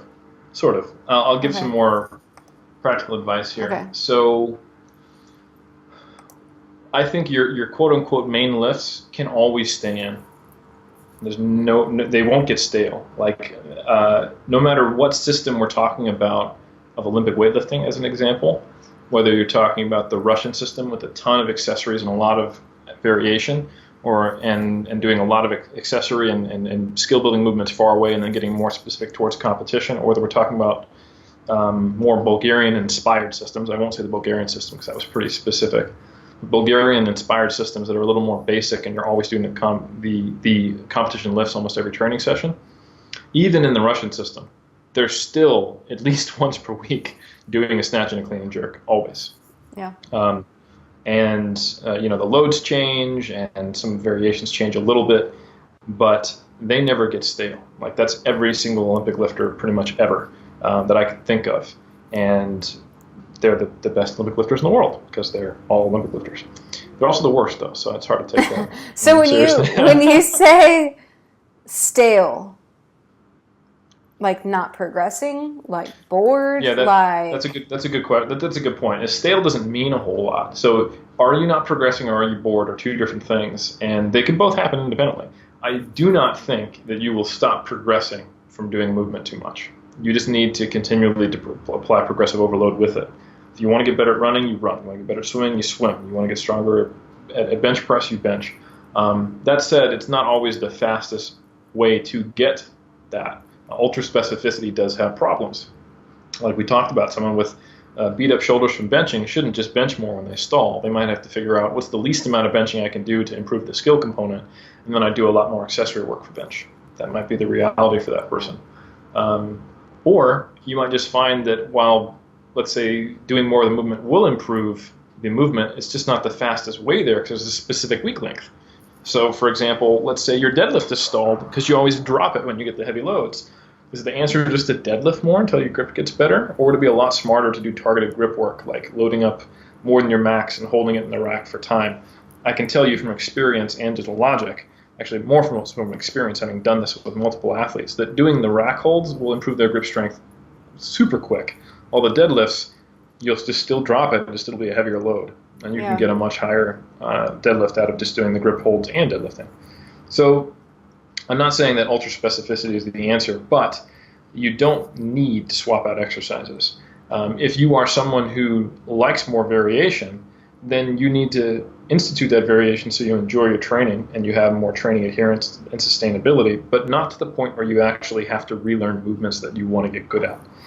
So some easy ways to institute variation for a bodybuilder is just to keep, for let's say 3 to 4 month period, the same main compound lifts that you want to test. And you can even swap them out if you want. You don't need to, and there will still be a learning phase, and if you come back to them, there'll be a relearning phase. So compound lifts you probably want to keep in more often, but they can be swapped out over larger periods of time, like 3 to 4 months. But your isolation movements you can swap out pretty frequently. You could there's a study that came out on autoregulated exercise selection, where they did the movement anywhere from like 4 to 11 times over a 8-week period, depending, because they just got to choose 1 of 3 options for each body part each session. So they chose what they liked. They chose what didn't hurt. They chose what they enjoyed, etc. What they felt work, and that's absolutely fine. You give yourself 1 of 3 options on each accessory. Choose it on a session-to-session basis, and just make sure you're training at the appropriate RPE for the appropriate loading zone, and make sure that they are acceptable movements to be swapping out for one another. Like, I wouldn't swap out a leg extension for a squat. That's not the same thing, but maybe a leg press or swapping from front to high to low, that would be certainly acceptable, that kind of thing. Yeah. But yeah, the lower the skill component of a lift, the more you can have more variation without any kind of harm. Like, you could literally change your curl every session. It wouldn't be a big deal. Yeah. I think that answers Powerlifters likewise can have a similar approach for their accessories, but probably not their main lifts. So like maybe you want to swap out whether you do an RDL or a good morning like every other week, but you're still going to do a deadlift as your main lift. That's fine. Yeah. I would say.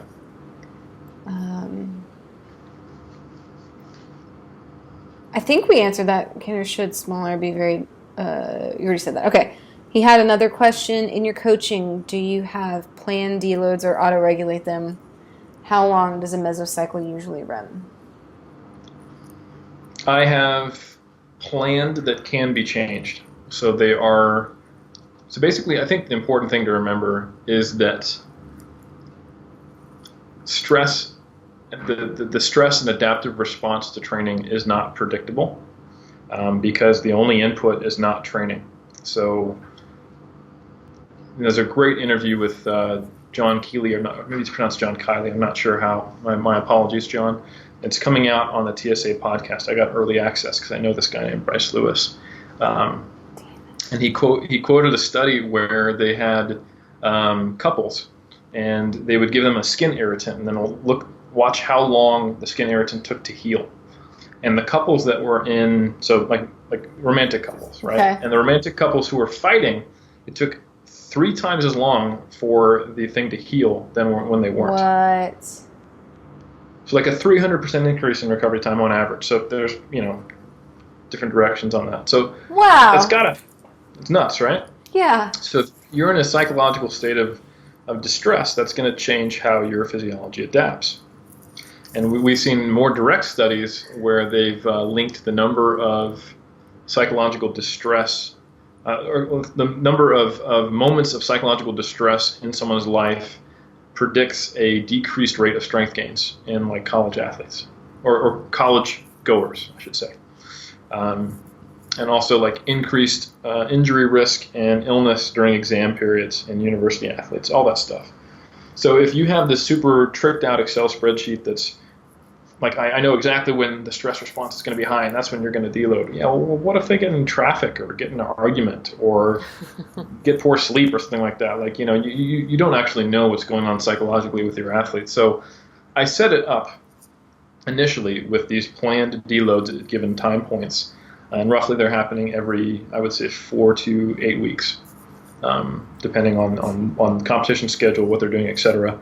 Then I change them as needed. If they're feeling great, I'll push it back. If they are feeling beat up early, we'll bring it forward. Throw in all kinds of different auto-regulation strategies to address the unexpected stress levels or the slower or faster adaptation than we thought might occur. That's what I do as a coach. Now, if you just go ahead and read the pyramids, we typically have a 4th week instituted deload, but the deload aren't that significant. We're basically like dropping a set, and the RPE goes down like 1 point. So it's still providing some overload, just less. So it's kind of just a safety protocol because more often than not, people tend to overdo it. Yeah. With folks who especially consume kind of like bodybuilding content. So if I was going to err on the side of giving one recommendation to everyone, I'm not going to tell people, just auto-regulate your deloads when you feel ready, because that just turns into never taking deloads. So I institute a conservative thing of doing it every 4th week and having it be, relative to what you're being programmed. And that works well within the confines of the system I do. If someone has more of kind of a gradual buildup and maybe spaces out the stress more, you could do it less frequently. So sometimes people are looking for how often do you take a deload, and there's no answer to that. That should be relative to how much stress is imposed by the training program. If you're overreaching more in your training program, it has to be more frequent. If you're overreaching less and it's more of a gradual build, then it's less frequent. So don't look for a specific answer. I would say what I'm probably going to put in the 2nd edition of the pyramids is that you could do them every 4, 8, or 12 weeks as a kind of a useful system. So you have the build up, and then if you're feeling great, you can just start the build up again. If you're still feeling great, start it again. If you're feeling wrecked, put it in on the 4th week. If you're feeling normal, put it in the 8th week. And if you're feeling just great for 11 weeks straight, then probably just best case, just to be sure, slot it in after 12 weeks of training for sure. Yeah. A lot of people, you don't know you're wrecked till it happens. That's very true. Very, I don't think it's just a me thing. I think it's just, like you said, the people that consume this type of content or that are looking actually for sport. And I'm looking at this dude. Yeah, he wants to be a powerlifter bodybuilder. So for you, yes, plan it far in advance. Yeah. You're not going to feel like you need it almost ever. And I don't know if you've experienced this, Andrea, but by the time I actually get like a semi-soft tissue, like annoying niggle that's actually become a problem, like like a chronic IT band pain or a neck strain, if I wait till then and then I go, oh, I'm starting to get beat up, and I pull back, it's still there. Like it goes on for like if I push it that too far, at least at this stage in my career, then I have to deal with it for 2 to 3 weeks. But if I'm a little more conservative in my programming, then it doesn't happen as much in the first place. It's kind of like that whole thing. You don't wait till your car breaks down to change the oil. You just change it every 3 months or whatever. Yeah. So. And I think with the way that my training has gone though too, we do planned deload, but they're usually lifting deloads our cycles are usually like 4 to 6 weeks, but then during that we crank up the conditioning at the same time, so it still feels hard as shit all the time, but it's just a different stimulus, and the same with my go ahead. I think that makes sense because like we talked about this on Revive Stronger podcast that should be coming out soon. Myself, Mike Israetel, and Menno Henselmans discussed deloads. We all do it a little bit different. And Menno was talking about, like, look, muscle recovers very quickly. Mm-hmm. And so if you're finding just like a force production stall where there's no injuries or whatever, you could just take a light day and just drop your volume for a day and come back. Yeah. So I was going to say, and there'll be times, like the niggles, if something happens, like on there was a while there when I was first learning Olympic lifting that I wasn't good enough yet for it to be real heavy, but I typically, even now, like the way we structure our training, usually like deadlift days or Saturdays, and because I have a powerlifting background, I could deadlift heavy, but there was maybe once every 4 to 6 Saturdays, because I'd been, learning this new movement pattern. I wasn't super great at it, but it wasn't too heavy to injure me. Like on Saturdays, I would get like a random ass, like little baby back strain. It's like, and we're going to call it early and take 2 full days rest. And then by Monday, I'd be fine. So like you said, it would be like if my shoulder gets angry on this certain day because I had a muscle up go wrong, don't be a jackass about it for 3 days, and then it kind of goes away or whatever. Yeah. Yeah. The problem with deloads is, like, even though like soft or like connective tissue, muscle, mental burnout, and then just kind of like general fatigue, which is both peripheral and central, are all occurring at the same time on a backdrop of like your emotional stress. Yeah. And so like if you focus on any one of them, and trying to only like just address that, you can have issues. Like if you only do these little auto-regulated deloads where you just take a second and let your muscle recover, but you're ignoring the fact that you're getting these little niggly signs that perhaps you need a break from heavy loading and for a more extended time period or more concerted effort of just giving yourself a break from movements that are messing you up, then you might be muscularly fine with tendinitis, And if you are feeling fine but really getting mentally burnt out and you're stressed from trying to fit a training schedule that doesn't really match your life or your current emotional energy at the moment, you might just say screw it and stop training for a while and then kind of be mad at yourself and come back to it, etc. And it's an adherence issue. So deloads are an attempt to kind of satisfy all of that preemptively. And I don't think there's anything wrong with that, because even though we're trying to get hypertrophy, we're training our whole body to make one thing grow. Like, it's going to affect us mentally, it's going to affect our connective tissue, it's going to affect our emotional status, etc. Yeah, and like you said earlier, if you ask yourself the question, like, when do you plan to stop lifting? Right. So if you, and I still, almighty Arnie, this is a problem with me all the time too, is like I finally got over I forever am rushing to be lean and to fit this physical mold and to look this certain way because bodybuilders do that. Now that I've gotten over that, then I went into this other sport, and like now it's performance based. Like, I'm chasing these things and I want these things now and I want them now. So I'm still not the fucking best at it. But that's the one thing that I guess keeps me grounded is like the negative when you do and don't. So like if I deload a little too often, then I'll just feel really awesome. But if I don't do it, I could really screw myself up. And that's a lot of times how I talk when it is more of the mental physique athlete thing, how I talk people out of preps when I make them think about whether this is really time to prep is like, if you don't prep right now, if you're kind of on the fence and you don't prep, what's going to happen? You're just going to keep gaining muscle and look better the next time you're ready. But if you do start a prep and you do initiate a failed 16-week diet, that can actually set you back quite a bit. So it's like, what's the cost here? Unless it's a complete 100%, yes, I'm ready. Everything in my life is ready for a good solid prep and I have to do it right now. If you're not feeling that way, it's almost always better not to, because the downside is nothing. Whereas the opposite way, it's a huge downside, mentally, emotionally, physically. Yeah.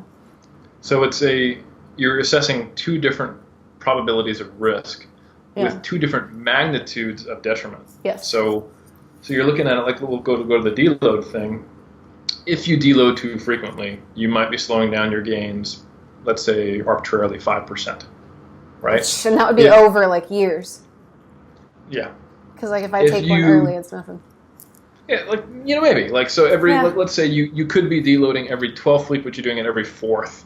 So out of 12 weeks of training, you're going to get 11 productive or maximally productive weeks in one scenario, or you're going to get 9 in the other.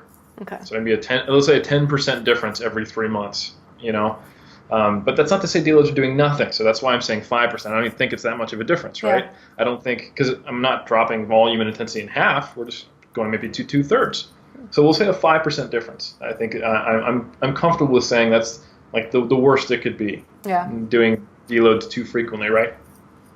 However, if you would in fact benefit from having deloads every 4th week, and it results in an injury or mental burnout, and you take a half a year off of training, which maybe you're going, I'm not going to do that. I would never do that. I wouldn't take half a year off training. Let's say it results in an injury that forces you to take 3 months off training. Twice a year. Now that wasn't worth it. Exactly. Right. So you're looking at a small risk or a large risk and assessing the probabilities of it. So I think a lot of people would be like, well, I want that 5% benefit, and I really don't think it's likely that I'll do it. And maybe you'll learn when you get hurt. But I hope you don't have to. You know what I'm saying? Well, and that 5% just if you want to think of it longevity-wise too, that 5%, it just leaves you progressing for that many more years further. That's that right. Makes sense. You're going to hit your ceiling. Because everyone at some point, like let's say that your life was set up to be a fucking elite athlete. And so this genetic ceiling to where these elite people might get 5 pounds on a lift once every year or two kind of thing. Like that's, I'm sure, frustrating as shit. I don't know because I'm not that elite. But if I could do that at the age of 50-something instead of 30-something, like cool, then I don't know. Yeah, all I know is I'm 14 years into training and I'm still getting stronger and slightly bigger. Mm-hmm. And if I had done everything absolutely perfectly and I had achieved that at my 11th year of training, so what? Like I'm still got my whole life left to train, and I can't know that until I'm there anyway. So, and I don't think that's necessarily the case, because if you were to be riding the edge that close for that long, you're probably going to have an increased risk of injury. So yeah, and like you said, deloads don't have to be giant. Like unless, which has only happened once that I've actually trained a power lifter to the platform, because I typically only work with physique athletes. But usually, unless they're already very developed and very strong, if I have like an 8-week mesocycle, they'll do an accessory deload week 4 and then a full deload week 8. And so, just throwing that there, like it's not like you have a full blown, 2/3 cut or 1/3 cut in volume. Like it'll be just the compounds go a full 8 weeks, and week 4 you just drop 5 to 10% in 2 working sets, and then. So I mean, what I'm trying to say is like it's not like everything else. It's not binary, but you might be creating a construct too that like doesn't need to be there at all. There's lots of ways to deal it. I guess you could find as a work project. Say finals week you deload, then you never really feel like you have this hole in your life for a week because you're just filling it with something else, which is probably not ideal. But it's better than trying to do both at the same time, the finals and normal training week. So. Yep. Okay. Good news is we have a deload guide coming out pretty soon. Which we will, That's right. 2 months. Yep. 3 months. A few months. It's coming out this year. The heart is a muscle too says, how are you both so awesome? Really, thanks for the good work. Man, what a good question. I know, I love her. That's a great name, too. Thanks, Elizabeth. The heart is a muscle, too. Yeah, much She's appreciated. great, too. All right. We have 4 more? 4 more. Hour and 42. Shit. All right. Mankey_5 asks, hello, how to transition from a mini cut back to gaining phase? Should we direct to the podcast about that? We do have a podcast on it, don't we? We have a whole podcast on mini cuts. I don't know the number, but Steve's great, and he'll tell you which one it is in the show notes. There you go. Do you want to do a quick 2-sentence answer? Nah. Real quick is if you lost significant weight during a mini cut, your maintenance or gaining calories might be slightly lower, but not much. Might be like 100 less, but you don't need to like taper up to it. And a lot of times you can just go back to what you were doing before, if it was effective and short enough. And yeah. If you somehow manage to drop 2 pounds a week for 6 weeks, like if you drop 12 pounds during a mini cut, well, that's crazy. But then eat like 100 calories less than you were before. But all right, 2 left. Andrew, Drew. Eric, what findings did you have regarding your everyday full body workouts? I remember you mentioning in an old podcast you were dabbling in the style of training. I've been bit hard by the iron bug and have been training every day for the last year. In this scenario, what's more optimal, programmed deloads or programmed rest, or both? Am I foolish to think I can get away with everyday training as an early intermediate at the 2-year training age without limiting my gains? Much love, respect for what you guys do. I think we just answered that for a while. You kind of did. Yeah, and just to clarify, I was training 5 to 6 days a week, and I would say it was full body in the sense that I was training compound lifts that hit everything. Okay. But it wasn't like I was doing a full body bodybuilding program. Gotcha. And I probably wouldn't recommend that. No, I would. I've been in a place where I couldn't not go to the gym for sanity reasons, but I was also a little bit insane at that time in my life. But like when insanity reasons. Yeah.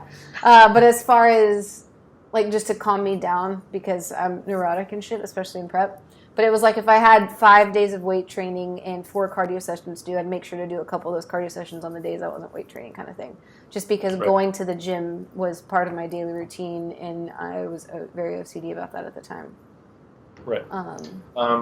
So what I would say to this person is that there's plenty of data showing that doing too much volume can slow down your gains. So if you're going to be training every day, they better be some low volume sessions. Yeah. And maybe, I do. Go ahead. It's not necessary. I think for hypertrophy, we've not really seen any consistent data that training anything more than like 3 times a week on average really shows a benefit. I would say the majority of the studies and the meta-analyses point towards training each muscle group at least twice per week. And I think you should look at frequency not as just a good or bad thing, but rather frequency is a useful way to organize the volume you need to do to progress. So if you are in early stage intermediate, like you're saying, that means probably doing somewhere between 10 to 15 sets per body part per week. And then, then let's say you're going to do 3 sets per muscle group per time you go in the gym. Then you could do that between 3 to 5 sessions. But like if you're doing 7 days a week and you're trying not to go above like 15, and you're doing 15 sets per week, that's only like 2 sets per muscle group per day. So I think just think about that, because if you're banging out 20 plus sets per muscle group as an early stage intermediate, you're probably actually slowing down your gains. Yeah. And it's that same fucking argument of it only happens so fast, so you doing more too early, if it's not going to improve you, maybe it doesn't make you worse. It probably is actually interfering with some things, but probably still growing. It's just slowing down the rate. Yeah. But even if for some crazy reason it wasn't, you literally can only grow so fast. Mm-hmm. And so if you don't find the bottom end of that, not even the bottom end, like what are you going to do when it's too much? Yeah. Like I was saying earlier, that like having space to grow, I find is like a a comforting thing. Mm-hmm. That this can go on forever because I wasn't being a jackass. I'm still a jackass, kind of, but 7 days a week, it's like, could you take 10% from each of those days away and add it in a session that's, I don't know. Yeah, I think you can certainly make everyday full body training. I know people who do recommend that, who I respect, like Menno for more advanced people, but I don't agree with him necessarily. I don't think it's an unreasonable position, but I don't agree. I don't think it follows the best evidence we have to date. Yeah. But if you think about it this way, like this is just the bell curve of a work and the response, right? From here to here, there's no change in the response. But let's say volume over this whole thing is just like this. Like if this is volume, this is the bell curve of response. Like at some point you're doing so much volume that you're barely growing anymore because you're just absolutely wrecking yourself. And down here you're doing so little volume you're barely growing either, right? You want to be somewhere in here, right? You definitely don't want to be on the other side of it to where you're actually slowing down your progress you're doing so much because you're just creating more of a recovery demand. But ideally, you probably want to be somewhere on my left hand so that you're still maximizing your growth, but you're also maximizing your recovery, and you have a place to go, like Andrea was saying. Like our goal isn't to do volume, our goal is to get bigger, and volume helps us get that. So yeah, frequency is useful. It's a useful way to distribute volume because it can give you a day's rest and more meals before you have to do it again.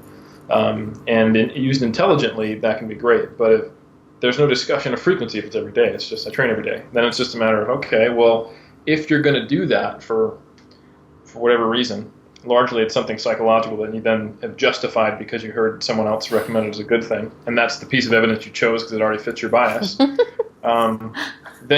Then you have to go, okay, well, if I'm going to train every day, how do I do that in the best way possible? And like I said, it's going to be like no more than 3 sets per muscle group per training session. So why not? Go ahead. Yeah, so just to contrast this, this person asked me how did it go for me? The reason why I did it was because I was stalled on my bench press for 3 years, and I started to experiment with higher volumes and higher frequencies. And I found that when I was bench pressing 4 to 6 times per week with relatively decent volume per session, 3 to 4 sets, I was finally making progress again. So it didn't come out of a need to train daily and then justifying it afterwards. It came from experimenting to find a solution. And that's a very, very different mindset. Yeah. So currently my training, just to answer this person's question, is I alternate between an upper body day and a lower body day. And my lower body day, I also bench in. So it's really just what I know I need to do for my bench and the fact that I do need more overall volume when I'm pushing musculature, because that's typically my constant weak point. So that means that I'm on a two on, one off split. So I'm training my my lower body 2 to 3 times per week. That's what that comes out to, depending on the week, because it's like 2 on, 1 off. It's not a 7-day split. And then my upper body, I train 4 to 5 times a week. Word. Okay, we'll leave it there. We have 2 more people. Cassie J. It seems like confidence in your abilities is an important factor in strength performance. Does it play a role in how you navigate conversations of progress expectations for your athletes? And would you approach this conversation differently if they are closer to a meet versus in a long off season? Yes, and yes. Take yes, it. Yes. I want to hear your thoughts, Andrea. Yeah, well, I mean, It's. I feel like you got to periodize your coaching the same way that you would periodize your training, and if you have that good relationship with your athlete, there's. It's just like, it sounds weird, like parenting. Not that I don't have a child either. I coached a lot of kids growing up. Right? I've coached a long time, and there's definitely a feedback loop that has to be learned when teaching and coaching anything, and so I have to recognize when someone. I guess where the root of the lack of confidence comes from. So maybe they don't have a lack of confidence, but if it is important, like you said, is it conversations and the progress expectations for your athletes? So is this person down on themselves, not ever being positive, looking on the negative side all the time? That's one expectation someone might have. And the other expectation might be like, well, I should look like Matt Ogus tomorrow because we've had plenty of them too, right? Or I should be placing high at powerlifting meets by tomorrow. So right off the bat, in our coaching relationship, I have to get a feel for where's their confidence level to start with, and is it appropriately in relation to where their skill level is to begin with. And then hopefully we're working on, but before we would even consider competition, we would have to align that somehow. I wouldn't feel good putting someone on the stage who thinks they're going to win win their pro card day one when they've, if I don't believe that is so visually, it's like we talk about the other values that they're getting from this experience. We have the career in mind. We have their lifestyle in mind. We have the next show in mind. So there's too many factors to say how I deal with every athlete, but it is something that I'm always considering, and I'm sure Eric can talk more about that too. And then closer to a meet versus, because you keep saying strength athletes, so actually you're probably not talking about physique athletes, but that is something also with a strength athlete that you're asking them to rate things with video, right? So Eric coaches more strength athletes than I do, but you can hear it in the way they talk about their training weeks too. Like everything felt like shit. Then you go look at their Instagram and everything's flying and you're like, what are you talking about? So I'm just dancing around. Closer to a meet, you want them to be confident in their abilities, but a simple way to manage it would be like, are their openers outrageous, or are they something you know they can hit? Are they earlier in their career? Is it a place where you're willing to change calls mid-meet? Like that's something Bryce might do, whereas I wouldn't do that with the lifter in their first 3 kind of meets. So in short, yes, it matters, and in 2, we can control it. But actually, that's it. Yes, it matters, and yes, I do my best to control it, both on the stage and the platform. I'm going to read this question just so I get the 3 time frames. Just one more time. I can read it for you, because the listener might want to redo it since I just danced around in a circle for 5 hours. Yeah, go for it. Okay. Go ahead and read it again. Yeah. First question, when she says, damn, and then my phone locked, and now my thumb doesn't know how it's set. It seems like confidence in your abilities is an important factor in strength performance. Does this play a role in how you navigate conversations of progress, expectations for your strength athletes? Yes. And would you approach this conversation differently if they're closer to a meet versus in a long off season? Yes. Okay. So it seems that way because it is true. Indeed, self-efficacy has an impact on strength, and belief in oneself. The placebo effect is a great example of having belief in something enhances the outcome. So there's a lot of sources of a lack of confidence and where that can come from. And so how you address that conversation will look different based on the source of that lack of confidence or insecurity. A common one that I run into is strength athletes just thinking they can never get to X point because they're looking at some champion and they seem like, I could never be that. So they're not confident enough. And those times I really get them to focus just on improving. And then eventually they kind of look up and they go, oh, I'm actually a lot closer to where that person I thought was impossible to get to in the first place. So getting a more internal focus. But sometimes people are just generally, they don't have a lot of self-efficacy regardless of who they compare themselves to. Yeah. And that's where you have to do more deep work as a coach. You know, you have to ask a lot of whys. You have to get them to, you have to do your part to acknowledge their success and help them reframe things. Maybe sometimes you take a behavioral route and you're like, hey, I'd like to get some positive self-talk going, a gratitude journal. Like, I can't stop you from saying negative internal things to yourself, but maybe we can balance that out and say some more positive things and have you just acknowledge the fact that you're doing well, you know, and actually spend some time smelling the flowers of your wins, if you will, because you're sometimes negativity can drive athletes, but it's not healthy fuel, you know. A little bit's okay, you know, if you're not satisfied and you want to get there, but it can also be the source of burnout or just general unhappiness despite a high level of performance. So you want to nurture the person to be healthy, not just a successful athlete. So I think cultivating an appreciation for wins and cultivating the purposeful attention towards gratitude and spending time on wins is important. And then I think you, on the other side of it, like Andrea was addressing a little bit, you also need to have realistic expectations, because that can be a huge confidence killer if someone comes into it with unrealistic expectations and then gets, crushed or doesn't even get anywhere close to where they want to be. That makes them almost just want to leave the sport, feel embarrassed, and they lose their sense of, do I even know how to set realistic goals? So I think at the outset, you need to both have an encouraging, motivating goal that is still within the realm of possibility, and have them set the right kind of goals, not on just purely winning, but like improving, like I was talking about before. So you can manage both of those things, that's great. Then when you get close to the platform, that's when you, in my opinion, you need to protect the athlete's confidence at all costs. Sometimes not even being transparent about all things. So, for example, if you're watching their warm-ups on the deadlift and they look a little slow and you're thinking, they're probably not going to get the current planned third attempt we have, I don't say much. We keep the opener, and then if I think we can still get the second, and then we'll just take a more conservative third. And I'll go, something looks a little off. But I'm not going to get in their head before they even do their opener about where I think their capacity is that day.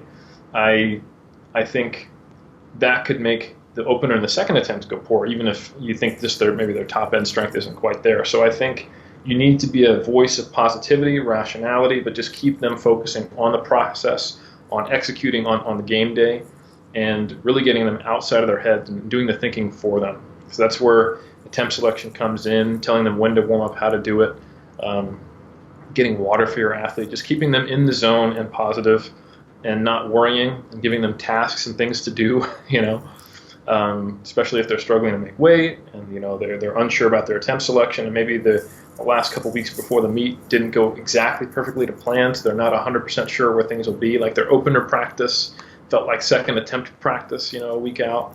All that stuff is going to be lingering in their minds. So I think getting them to focus more on process, less on outcomes, and then you being the one to make the game calls, and then just kind of telling them, well, here's what I think we should do. When there's not time to stew on it. Like, they get off the platform on the second attempt and you go, I think we need to lower your third from our original game plan, or even your second if the opener looked grindy.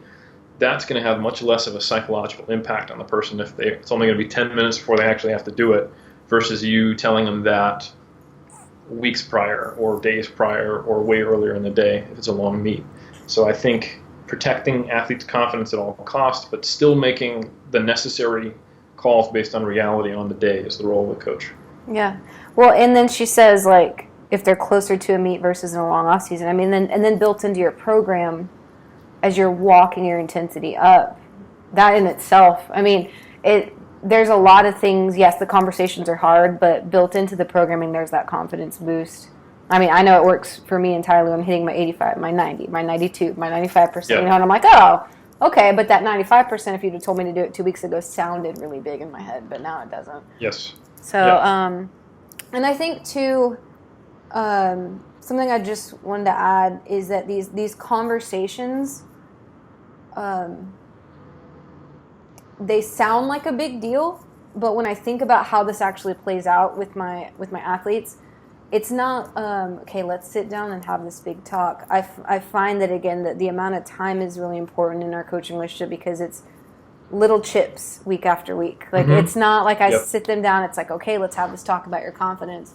It's more like if someone's like, I didn't lose, I gained 0.2 pounds, we're in the middle of prep or something like that. And it's like, well, okay, maybe you didn't actually gain it. Let's talk about what this actually means data-wise, and let's talk about your week, and let's talk about, I'm trying to, like, an athlete in my head right now who's they're in their recovery diet mode. And her check-ins are Monday, but we just started taking weekends off of training. And so one of the things was, like, every time she would check in, it's like, why do I weigh heavy today? And it's like, okay, we're not going to, I know you check in on Mondays, but we're not going to do weigh-ins on Mondays. You're not in season right now. But think about it. This is the only 2 days where your diet varies a little bit more and you're not training. You're 5 days a week, or so that is another confidence protector. And me telling her the reason we're doing this is because you didn't actually gain weight every Monday. You don't actually gain weight every check-in.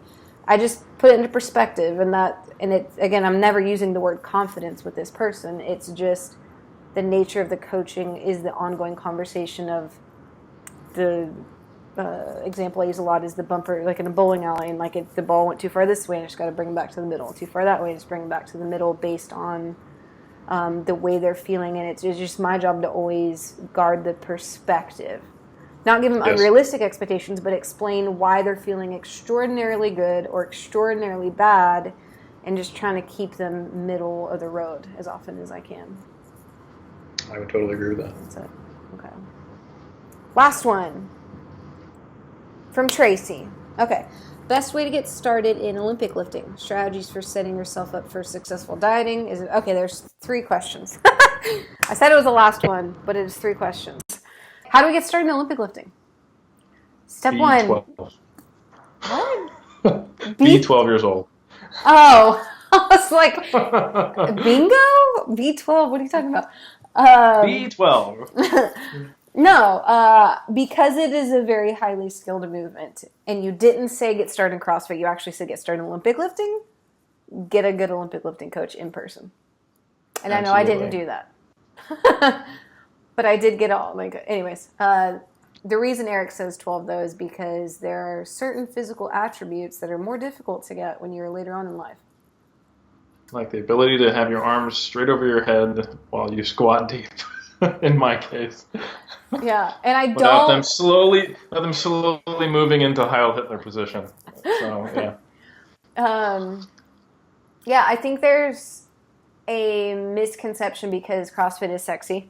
That and the goal of a good CrossFitter is not to have the best 1 rep max, and the goal of Olympic lifting is to have the best 1 rep max. And the importance of technique and form to do that and be really good at it, it's just a whole different animal. So you could go, you could go into a CrossFit box, take a few classes, and as a female, in a couple months, get really good at doing 10 touch and go snatches with 65 to 95 pounds. Like, that's nothing to scoff at. That's impressive and all, but it's not the same as doing your body weight or more. And that's just to be something and doing it well can take years. Yeah. So.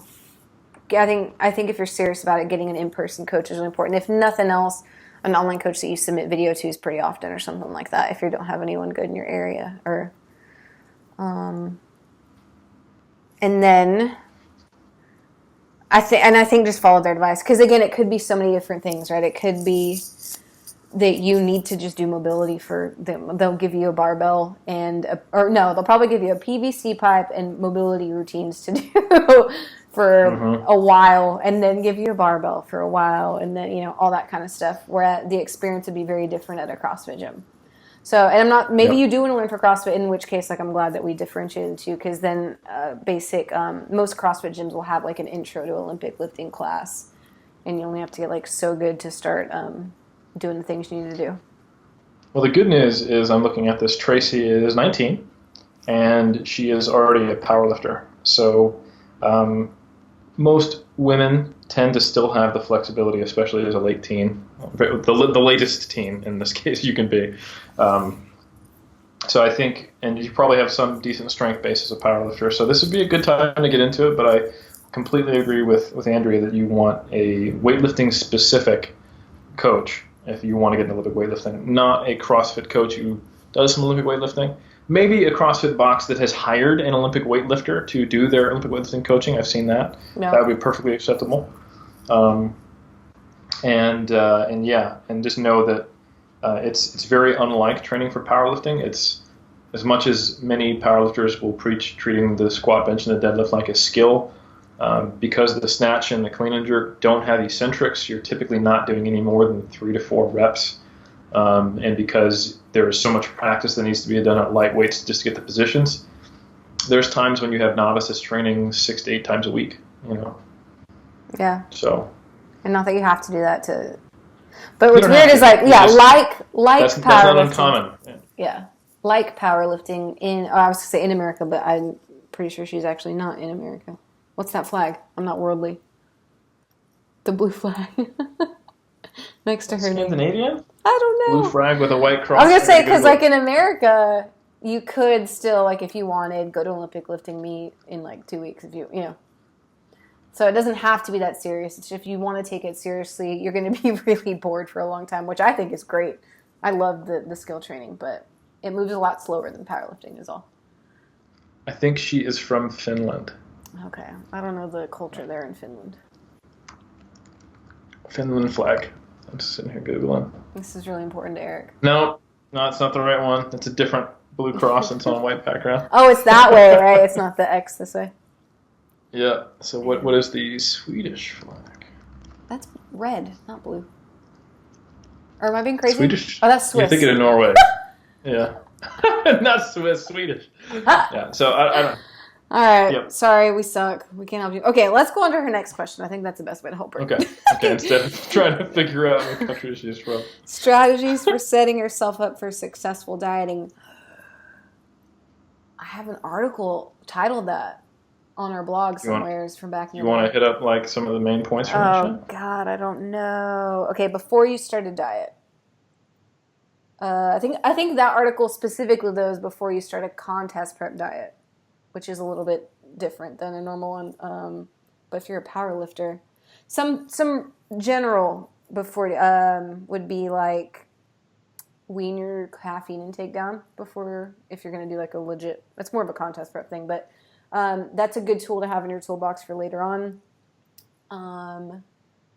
Hopefully you know all about weighing yourself and your food. Hopefully you are creating more structure in your life to make all that easier. Some people prefer meal prepping. That might make it easier too. Making sure you don't start a diet until you've been well fed for a while. That's like a negative step one that most people miss. What else, Eric? She's from Scotland. That's all I've been thinking about. I finally figured it out. So. Oh, good. I'm glad we had that. So we made that way more complicated than it needed to be. She's in the UK. Okay. All right. Literally, Eric just went like, "Can you go talk for a little bit so I can figure this out?" And it's not weird. Oh yeah, that was totally a smokescreen. You should tell us the highlights while I mute my mic and type in flag pictures.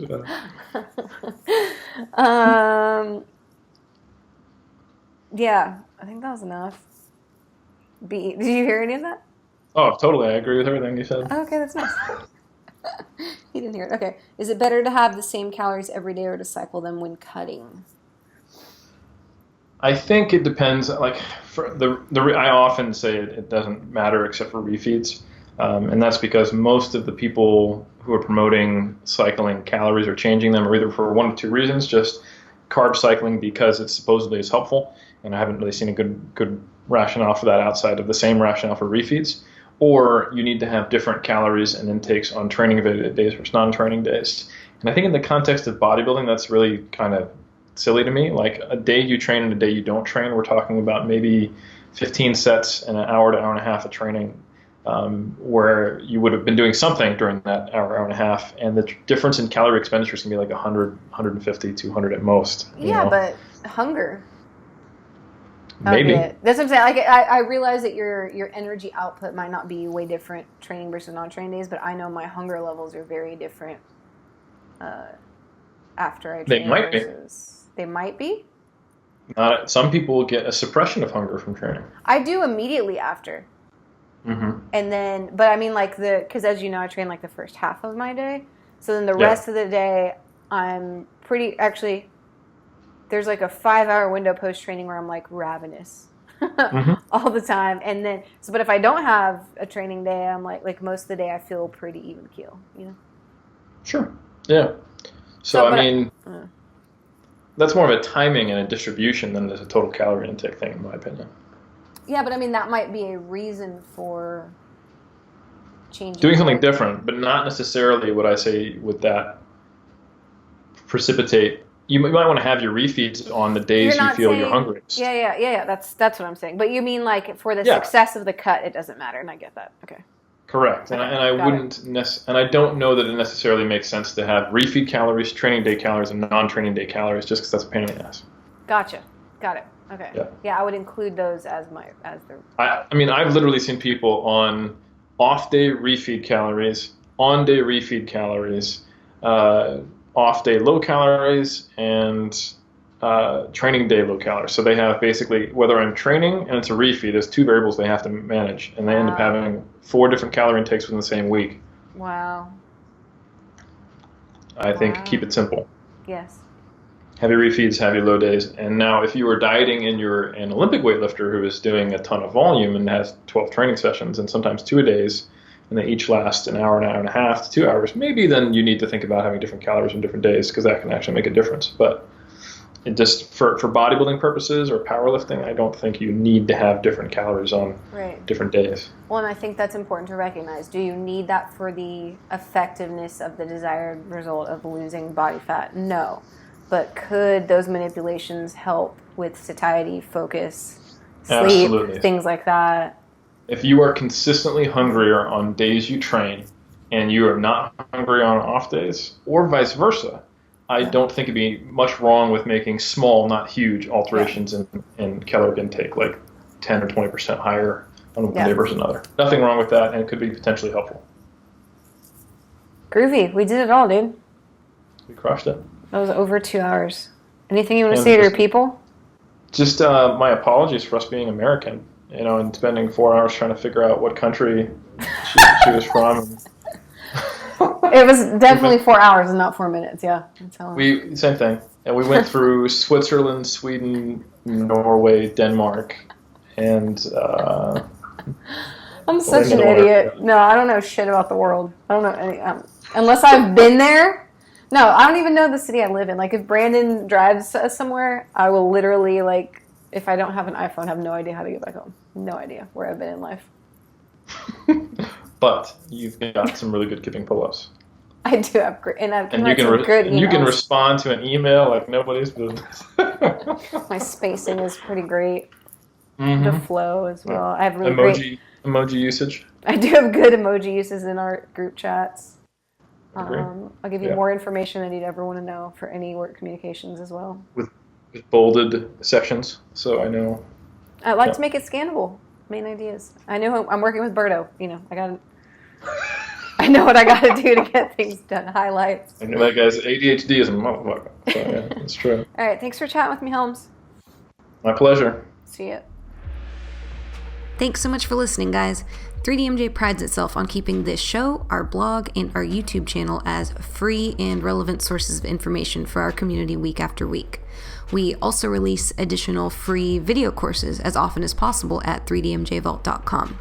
If you'd like to help support our mission and our work, please consider becoming a monthly patron of our endeavors. Go to patreon.com/team3dmj and donate as little as $1 per month to our cause of helping educate and grow the drug-free bodybuilding and powerlifting communities worldwide. You can definitely choose to donate more, and if you do so, we'll send you discount codes for future use on any of our paid products. But any little bit helps, and we appreciate your monthly support in any amount that you see fit. So again, you can start assisting the team at patreon.com/team3dmj. That's patreon.com/team3dmj. Thanks for sticking around, and we'll see you in the next show.